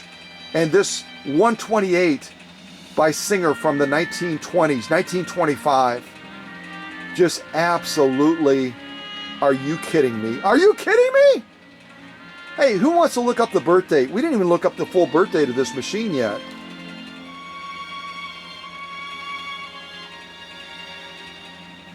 Somebody look it up for me, would you, and type it in the chat? You can see it probably better than I can. AA487332. 487-332. Give me the full birth date and the production group size. And if you're the first one to do it in the chat, I'll let the moderators decide whether or not you nailed it first. If you, after the premiere, share your address with me privately, I'll send you something special. So look it up, AA487332. Let me know the full birth date, the production group size, and I'll give you a little bit of time to do that, and then I will announce it during this premiere, what it is, and whoever nailed it, if you reach out afterwards, I'll send you something special. Look at that. Look at that. Absolutely crazy beautiful. Crazy beautiful!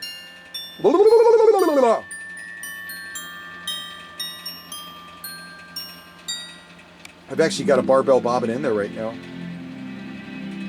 That's how it goes in there. I could try showing you how to wind. Take a little break and wind real quick. How do we do that? How do we do that? Hold on a second. See what I can do. I got to get a spool of thread.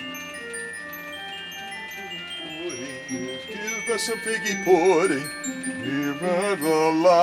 La la la la la la la la la la la la la. All right.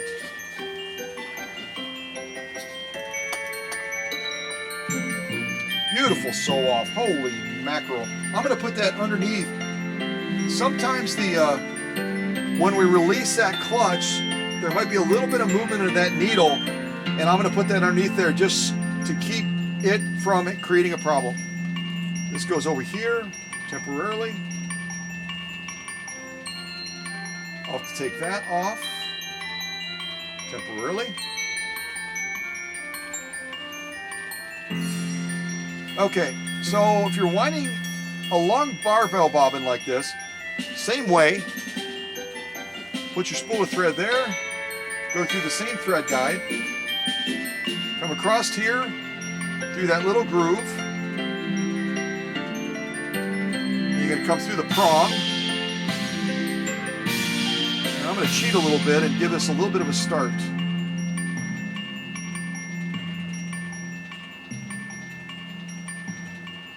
I'll zoom in on this and show you what we got afterwards. Just bear with me for a second.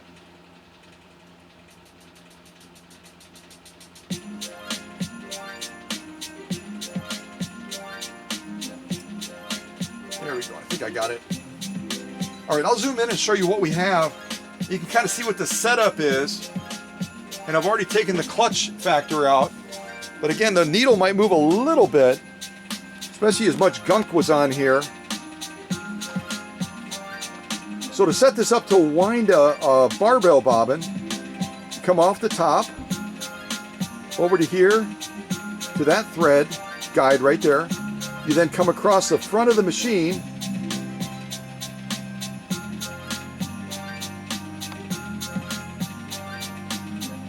you can see right there we came through that little groove right there, and we came up through the goal posts, and then you go over the barbell bobbin and you wind it a couple of times. Now to engage this bobbin winding assembly, all you're going to do is rotate it into the balance wheel. And you do that by just pressing right about here. I kind of put my thumb on there, kind of rotate it into the balance wheel so that that bobbin winding tire is making contact with the rim of the inside of the balance wheel. And that should be sufficient. I think it is. Might be. Could be. Check my shot again. Yeah, that's pretty good. I'm going to grab this thread right here, the tail end of it, which is actually wound partly around the wrong side. Hold on a second. Come on, buddy. Don't embarrass me. I'm on camera, for goodness sakes. Blah, blah, blah, blah.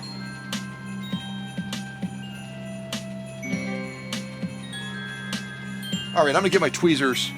I'm going to use the secret weapon on this puppy.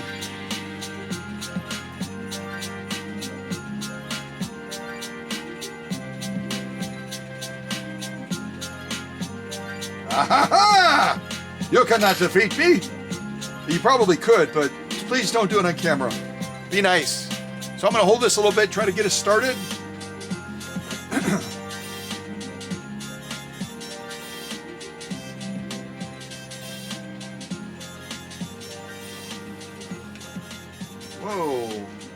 Come on, buddy.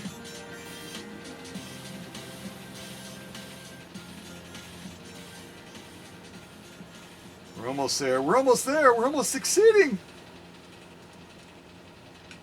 Okay. And once you get it, I'm going to let that go around one more time.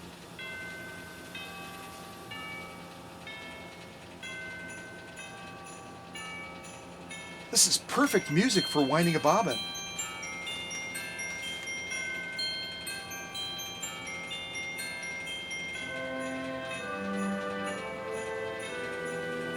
It's almost mesmerizing, isn't it? It's kind of fun.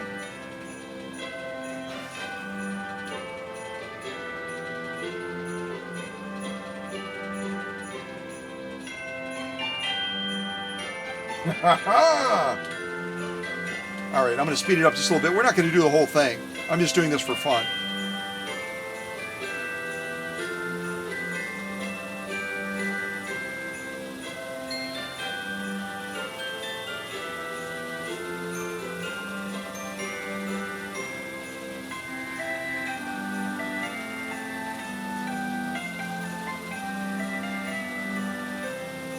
All right, you get the idea. You get the idea.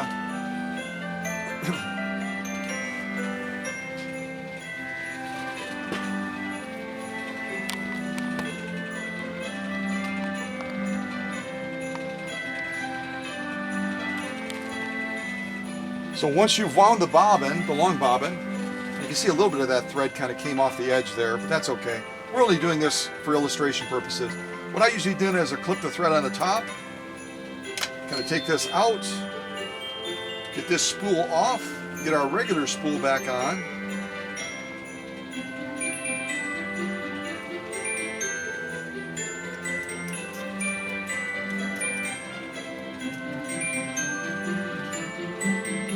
Make sure I engage that clutch again.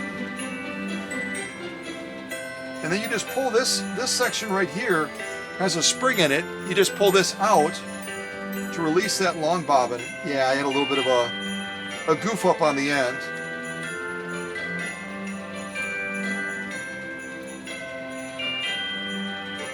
Even using my magic tweezers, that's okay.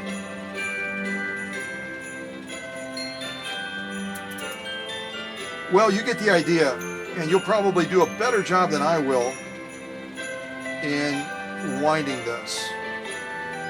But at least you know how to set it up now.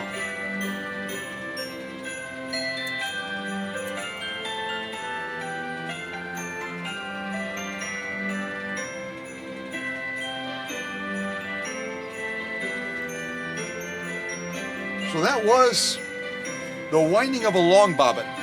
Yeah. And then once you get the bobbin wound, again, you're going to want to have the thread coming around the back side of the thread like this, of the long bobbin like this. And then you're just going to take your long bobbin shuttle in your left hand, and you're going to drop this in. Again, the thread is coming around the back. Oh, I already have a bobbin, long bobbin in there. So again, notice how the thread is coming around the back.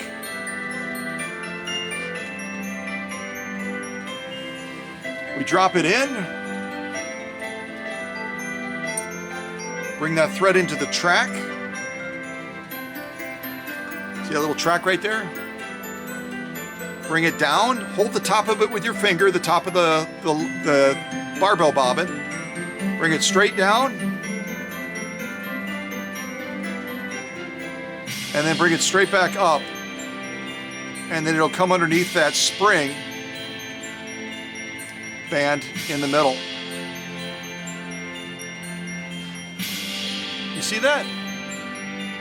So we just brought it down, kind of pull it taut, hold the barbell bobbin with your finger, and then bring it straight back up, and then it goes into that middle groove so that it can go underneath that pressure band to maintain tension.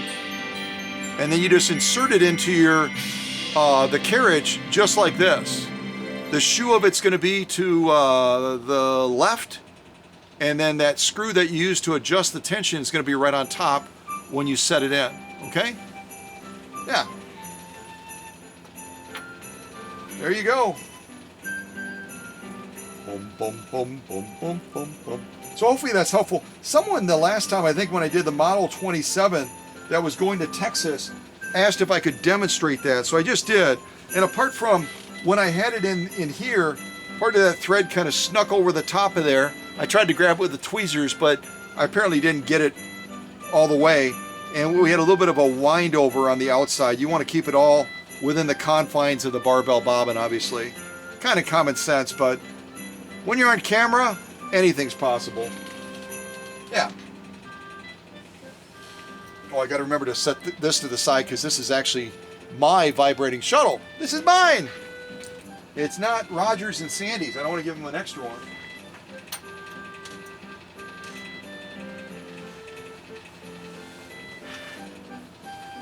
All right, that's all locked. Press your foot up. And unlike the Model 27, where we had that little spoon thing that we would push right here by the upper tension to release the tension on the upper tension unit, this one has a pin in there like most machines, so when we raise the pressure foot lever, it releases the pressure on these discs automatically. So that was another great advancement from the Model 27 to the 127 and also to the 128 as well. So amazing sewing on this Italian leather. We encountered obstacles, we overcame them. We had an absolute page 34 plus success. I'm going to throw it to the back and I'll show you what we've already sewn on camera.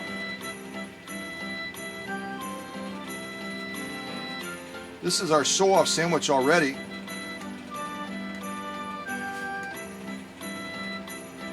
We've got the Italian leather, we've got the acrylic fiber, we've got the real slippery stretch type denim stuff. We've got genuine elk hide, we've got saddle grade leather, we got more saddle grade leather. This is enough, right? Not quite. We might do a little bit more sewing. A little bit more. But first of all, we're going to pop over to Facebook.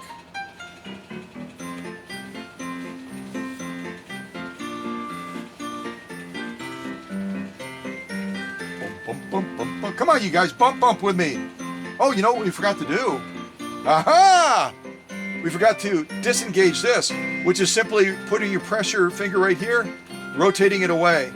It's rotated in, it's rotated out, it's rotated in, it's rotated out again. Yeah, we don't want to put extra drag on that motor.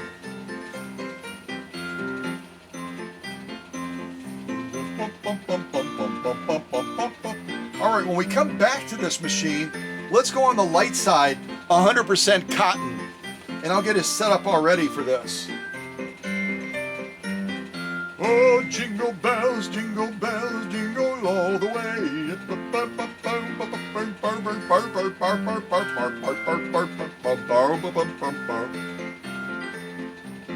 All right, so we're all set. We're going to be piecing together. I could do 2 layers, but the thickness then is so thin. Now let's do it. Let's just do it, doggone it, let's just do it. Die. But if I'm going to do that, I'm not going to waste all this. Jingle bells, jingle all the way. Mobile lost a wheel and Joker got away. Jingle bells, Batman smells, Robin laid an egg. Batmobile lost a wheel and Joker got away. They kind of changed the tempo on there to mess with us. What's up with that? All right, so we'll do 2 layers of 100% cotton, this really pretty purple color, when we come back to the machine. Yeah.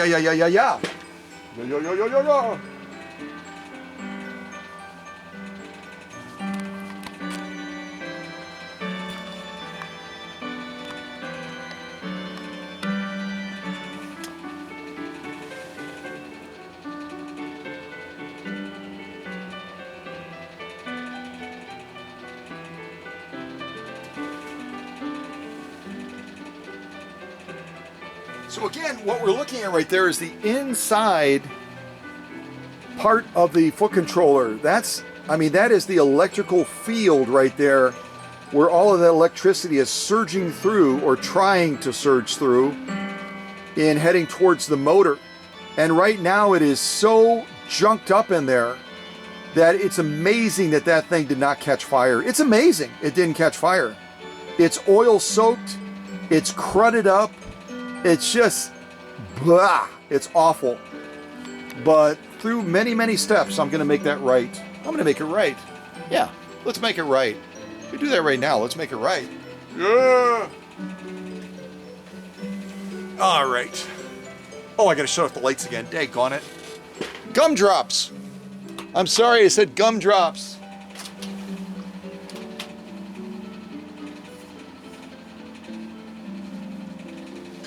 All right, here we go. Here we go. Focus, you silly camera.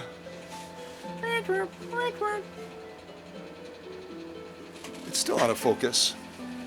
You just totally confused it. It doesn't know what to do. It doesn't know what to do. There we go. Now she's happy. Now she's a happy camper.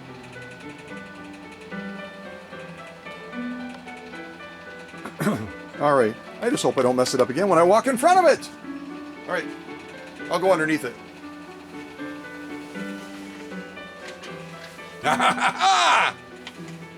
Determination. All right, let me start to click through these.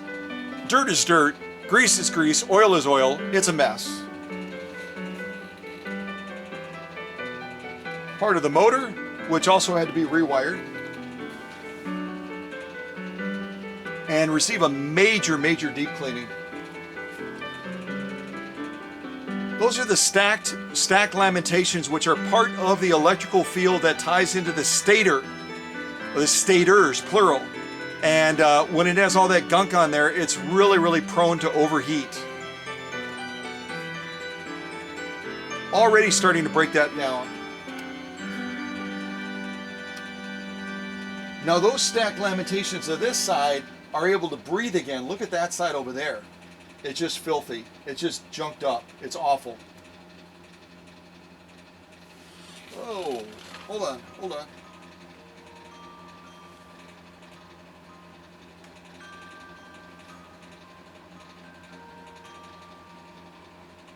There we go.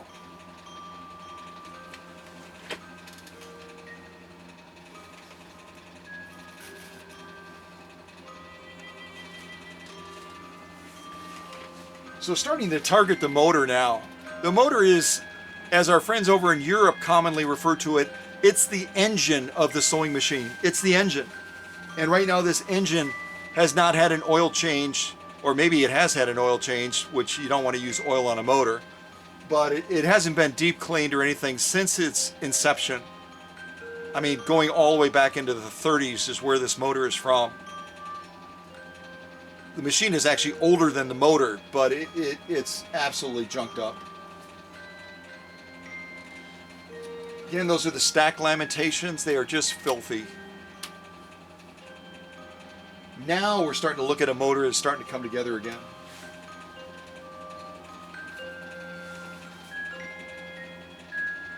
Beautiful. Now what I've just done is I've done a flush on the motor to try to get the wraps and everything. The area is cleaned up that I can't reach with my dental tools. And look at all the filth and everything that ran off of that motor. You can just see all that filth collected down there that was inside of the motor and I flushed out. Big difference, big difference. Now this is a little bit, for me, this is a little bit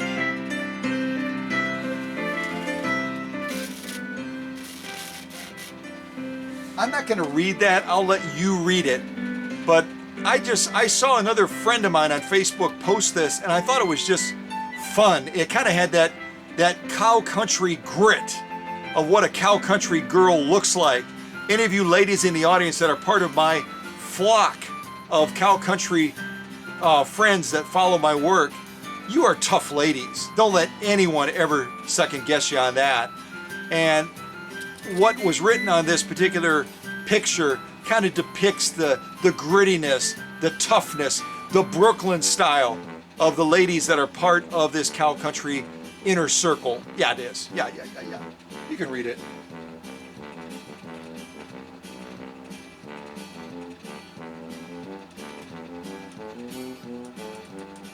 Starting to go after all parts of the motor. Try to get that power back. There's the end of our output pulley, which is also filthy.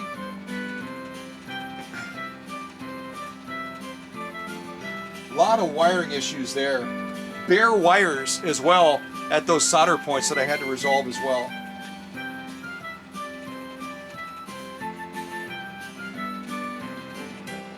And again, you don't leave wire bare, you always insulate it, which is what I'm working on right now. There we go. And you don't want it to be tacky when you close the motor up, so I always quick dry it using my torch very carefully.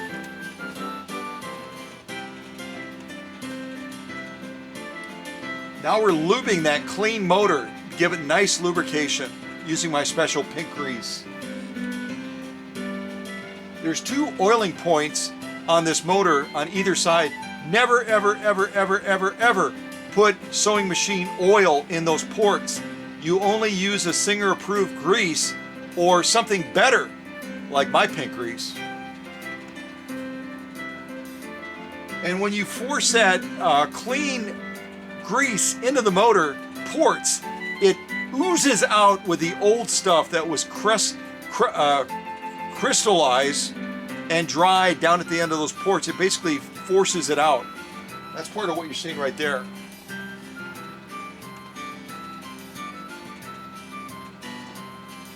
Now focusing on all the outer parts of the motor as well, including the output pulley, to get all the junk and the dirt off of there. Busy workbench. That's part of the cover sleeve that goes over the motor. And right now you can barely read it. We're going to clean all that up. Oh yeah, oh yeah. Much better. Brand new wiring coming in now that we're going to be connecting. Brand new wiring. Rated at 15 amps, way above what we need. It'll really give a great gateway of energy to that motor. Brand new connectors. Oh yeah. Now we have a properly wired, safe motor that's going to be optimized.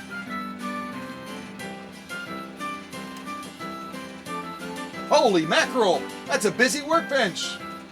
Holy, it's busy from that side too! Now we're focusing on the foot controller. See? Someone had presumably oiled this. I don't know why they would, but that's just oil soaked. That entire center section, which would normally be the ceramic innards of the electrical field, it's a fire hazard. We got to do something about it. We got to do something about it.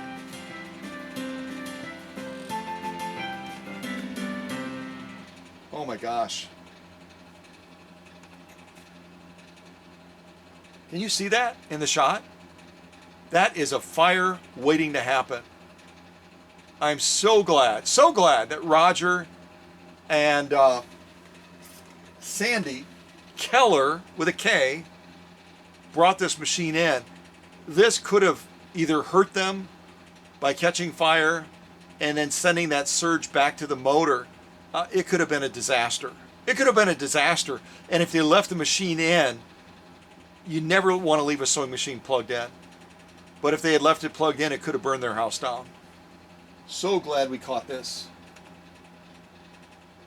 Look at how awful that is right there. This is just as bad, but especially up here where the contacts are coming in. And these are the copper coils that run down the body of this, are just caked in scorched mess. It's just, oh my gosh.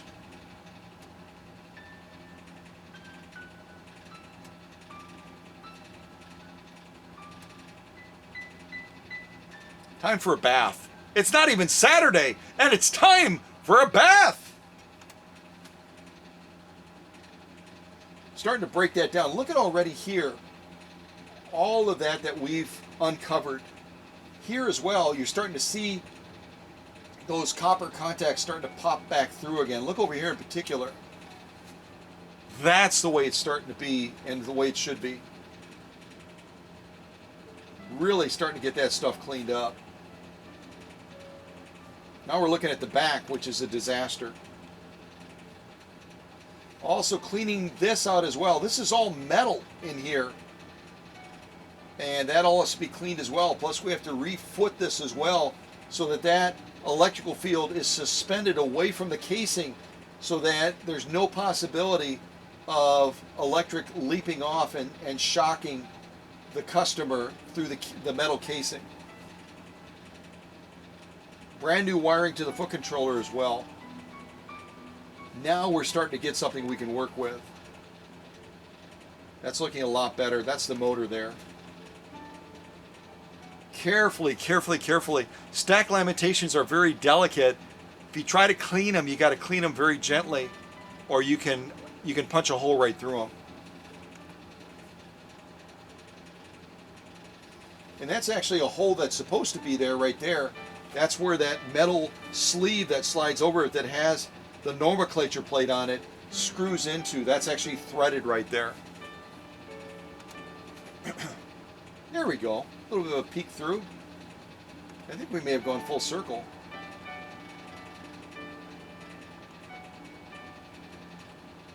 Yeah, we went full circle.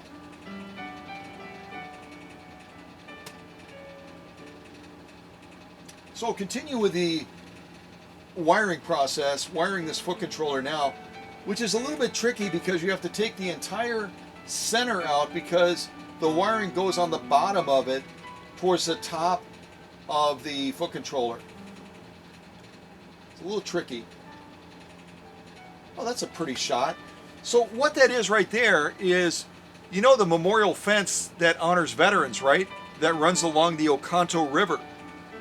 They have those beautiful flags throughout the whole year, but in the winter time, they take all of the flags down and they put up these beautiful wreaths of memoriam that families and others will have a little placard next to it with their family member's name or some seasonal saying, you know, that is inspiring. So all the way down that fence line are all of these beautiful Christmas wreaths with these beautiful plaques to honor, and many of them do honor veterans as well, but it's just a total change. But isn't that fence that runs along the river absolutely spectacular? Isn't it spectacular? And then as a backdrop, in the wintertime and Christmas, you've got all those beautiful lights across the river in that place that is an RV park during the summertime. This town is amazing, isn't it? It's just an amazing, you gotta come visit me. Come and visit me and see this. You gotta see it. And then I'll take you like Emma and I'll take, wait, no, not Emma. I'm totally losing my mind. Maddie and also my friends from Iowa came in and I was able to take them out on the causeway as well. But isn't that beautiful? Isn't this beautiful? I had to throw that in there. Now I'm using a Dremel style tool as well to clean up those bottom contacts so I can remount the cushion spacers that keep that suspended away from the metal casing. More cleaning. And here I'm using a solution to get all of the sticky stuff off. So I've got a real solid mounting point. Using a little bit of super glue to put those mounts back into place.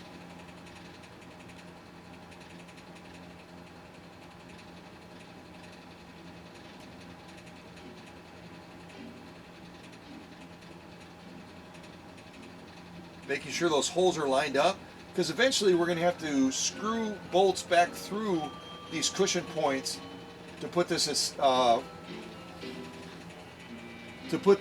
controller back together.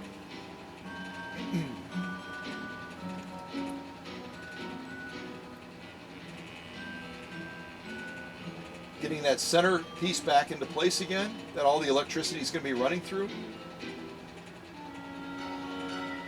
Tapping that controller arm back into place so that it can come into contact with this assembly down here so that you can fluctuate speed.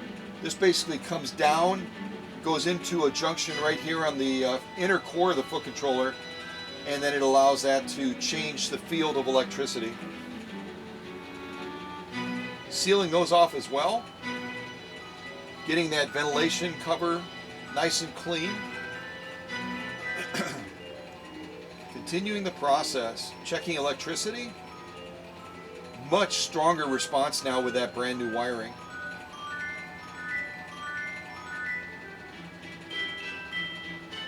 A random picture of some lady holding a sewing mug. I do not have that mug, so don't contact me and say, can I have it? You got to contact her, and I have no idea what her number is. But I'm guessing her name is Jenny. So just check your yellow pages wherever you live for a Jenny and start calling. I would call right away. Yeah. Otherwise, somebody's going to beat you to it. We've got all of that done now. Brand new wiring. And now we have a safe power system for this 1925 Singer 128. Did you guys ever look up the birth date? Did you look it up? I hope you did. Because you would find that the birth date is May 26th, 1925. May 26th, 1925. As far as the production group size, this machine that belongs to Rodger and Sandy Keller with a K only had 20,000 machines in that production group, which is less than half the size of a normal Singer production group. Their normal size is right around 50,000. So this makes this machine, this 128, a little bit more rare. It does. Yes, it does. It does, yeah. That is a system that I can send back with that customer knowing that it's going to operate perfectly, deliver maximum power, and it's going to be safe.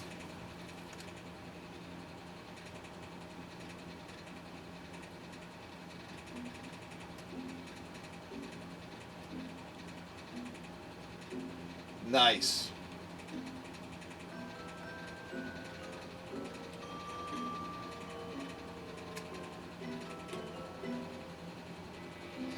And at the end of this, I wanted to show you that old wiring. This is the old yellowed, crusted, brittle, let's burn the house down type wiring right back there. I took it out of the garbage can because I wanted to show it in contrast with the brand new wiring. Yuck. Look at it, still has more tape on there.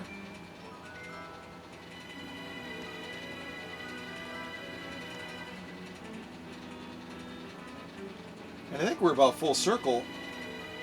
I'm using a special needle nose compression type tool to, once I loosen this up using the torch, you can see the torch right there, then I'm going to carefully turn this. Now if you ever try this on your machine, make sure you do it like I'm doing it here, where you don't have them mounted like this, and it's going to crush those prongs that are threaded, because if you bend them in accidentally, when you try to bend them back out, they're going to crack off. So you got to go this direction, like this, not like that. Now we got that out, and you can see how messed up that take-up spring is. Look at how filthy this part is, and also the release pin. And this is also not only filthy, but it's also bent as well, which is part of that assembly. Look at that. See that? It's not supposed to be contoured like that. It should be straight. So we're going to straighten it out, slow but sure. And the way I'm going to do that is I'm going to use a little block of wood and my wooden mallet to gently tap it against a solid surface to level it out again, to get it straight. See that? You want to avoid this because you could actually bend that in and create another problem. So we're kind of going, saddling it in between and straightening it out that way. Look at it now. Perfect and true, exactly as it should be. Not bent like it was before. Now we need to clean it. And I do love using dental tools. They take a lot of skill, a lot of patience to work with, but it's a great way to clean up stuff. Doesn't that look better? That looks a lot better.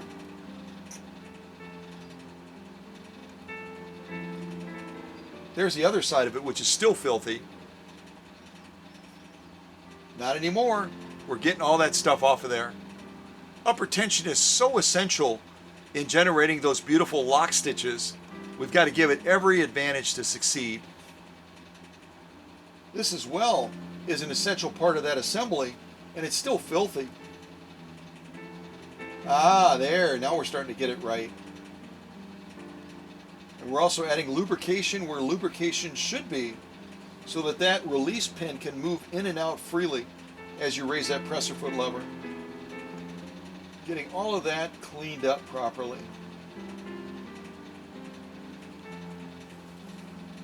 Also, we're going to clean that well here where that assembly goes back into.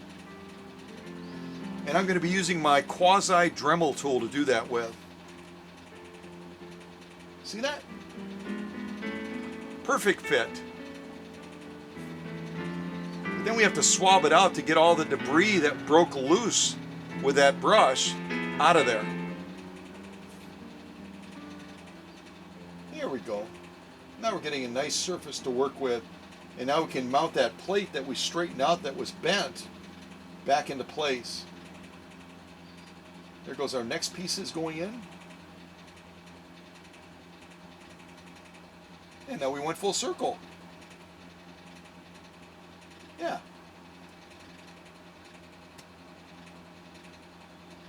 I don't even know who that guy is, but they're probably missing somebody on the, yeah, they're missing somebody at the loony bin, but he got out. He got out. Okay, so we'll come back to this handsome young man there. But in the meantime, we're going to go back and do a little bit more stitching with this 1925 Singer 128.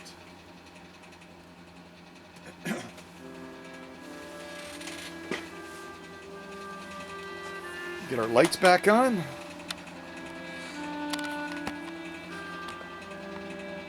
There's all of our friends. Dr. Singer. Umi? We haven't seen a lot of Umi because I haven't had any Japanese machines in for a while. Umi's friend? Yes, her friend is wearing heels and she's still, yeah, pretty short.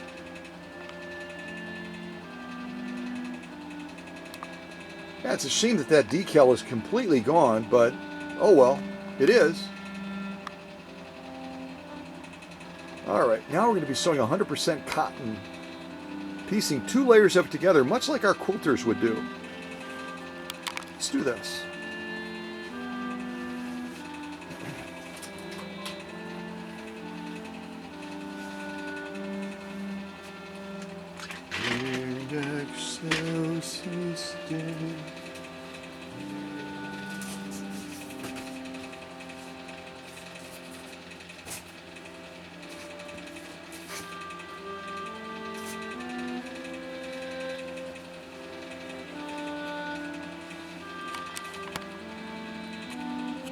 Such pretty material, isn't it?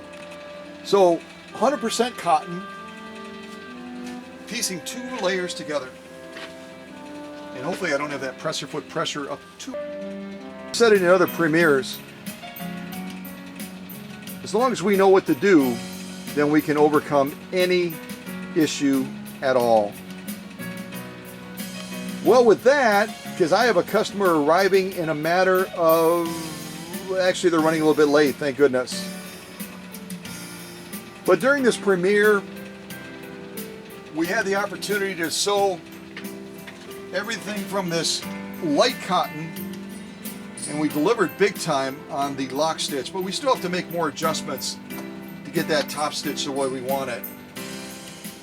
Sew this Italian leather, acrylic fiber,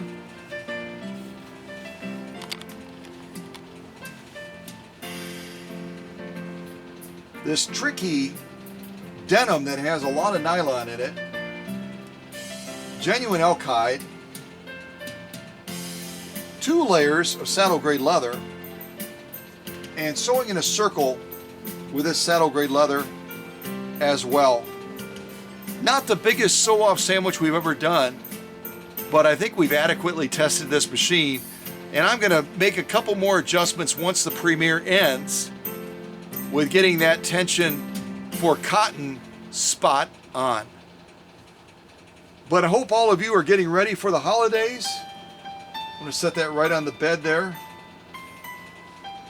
Absolutely amazing machine with more power than it knows what to use now and deal with all of the work that I did to this machine. But again, stitching like this doesn't just happen. It's got to be something that is a part of those process photos that I showed you folks. And I still had 3 more sets to show you, but instead what I'm going to do is I'm going to stick them into the description so you can look at them at your leisure. Okay? All right. God bless you guys.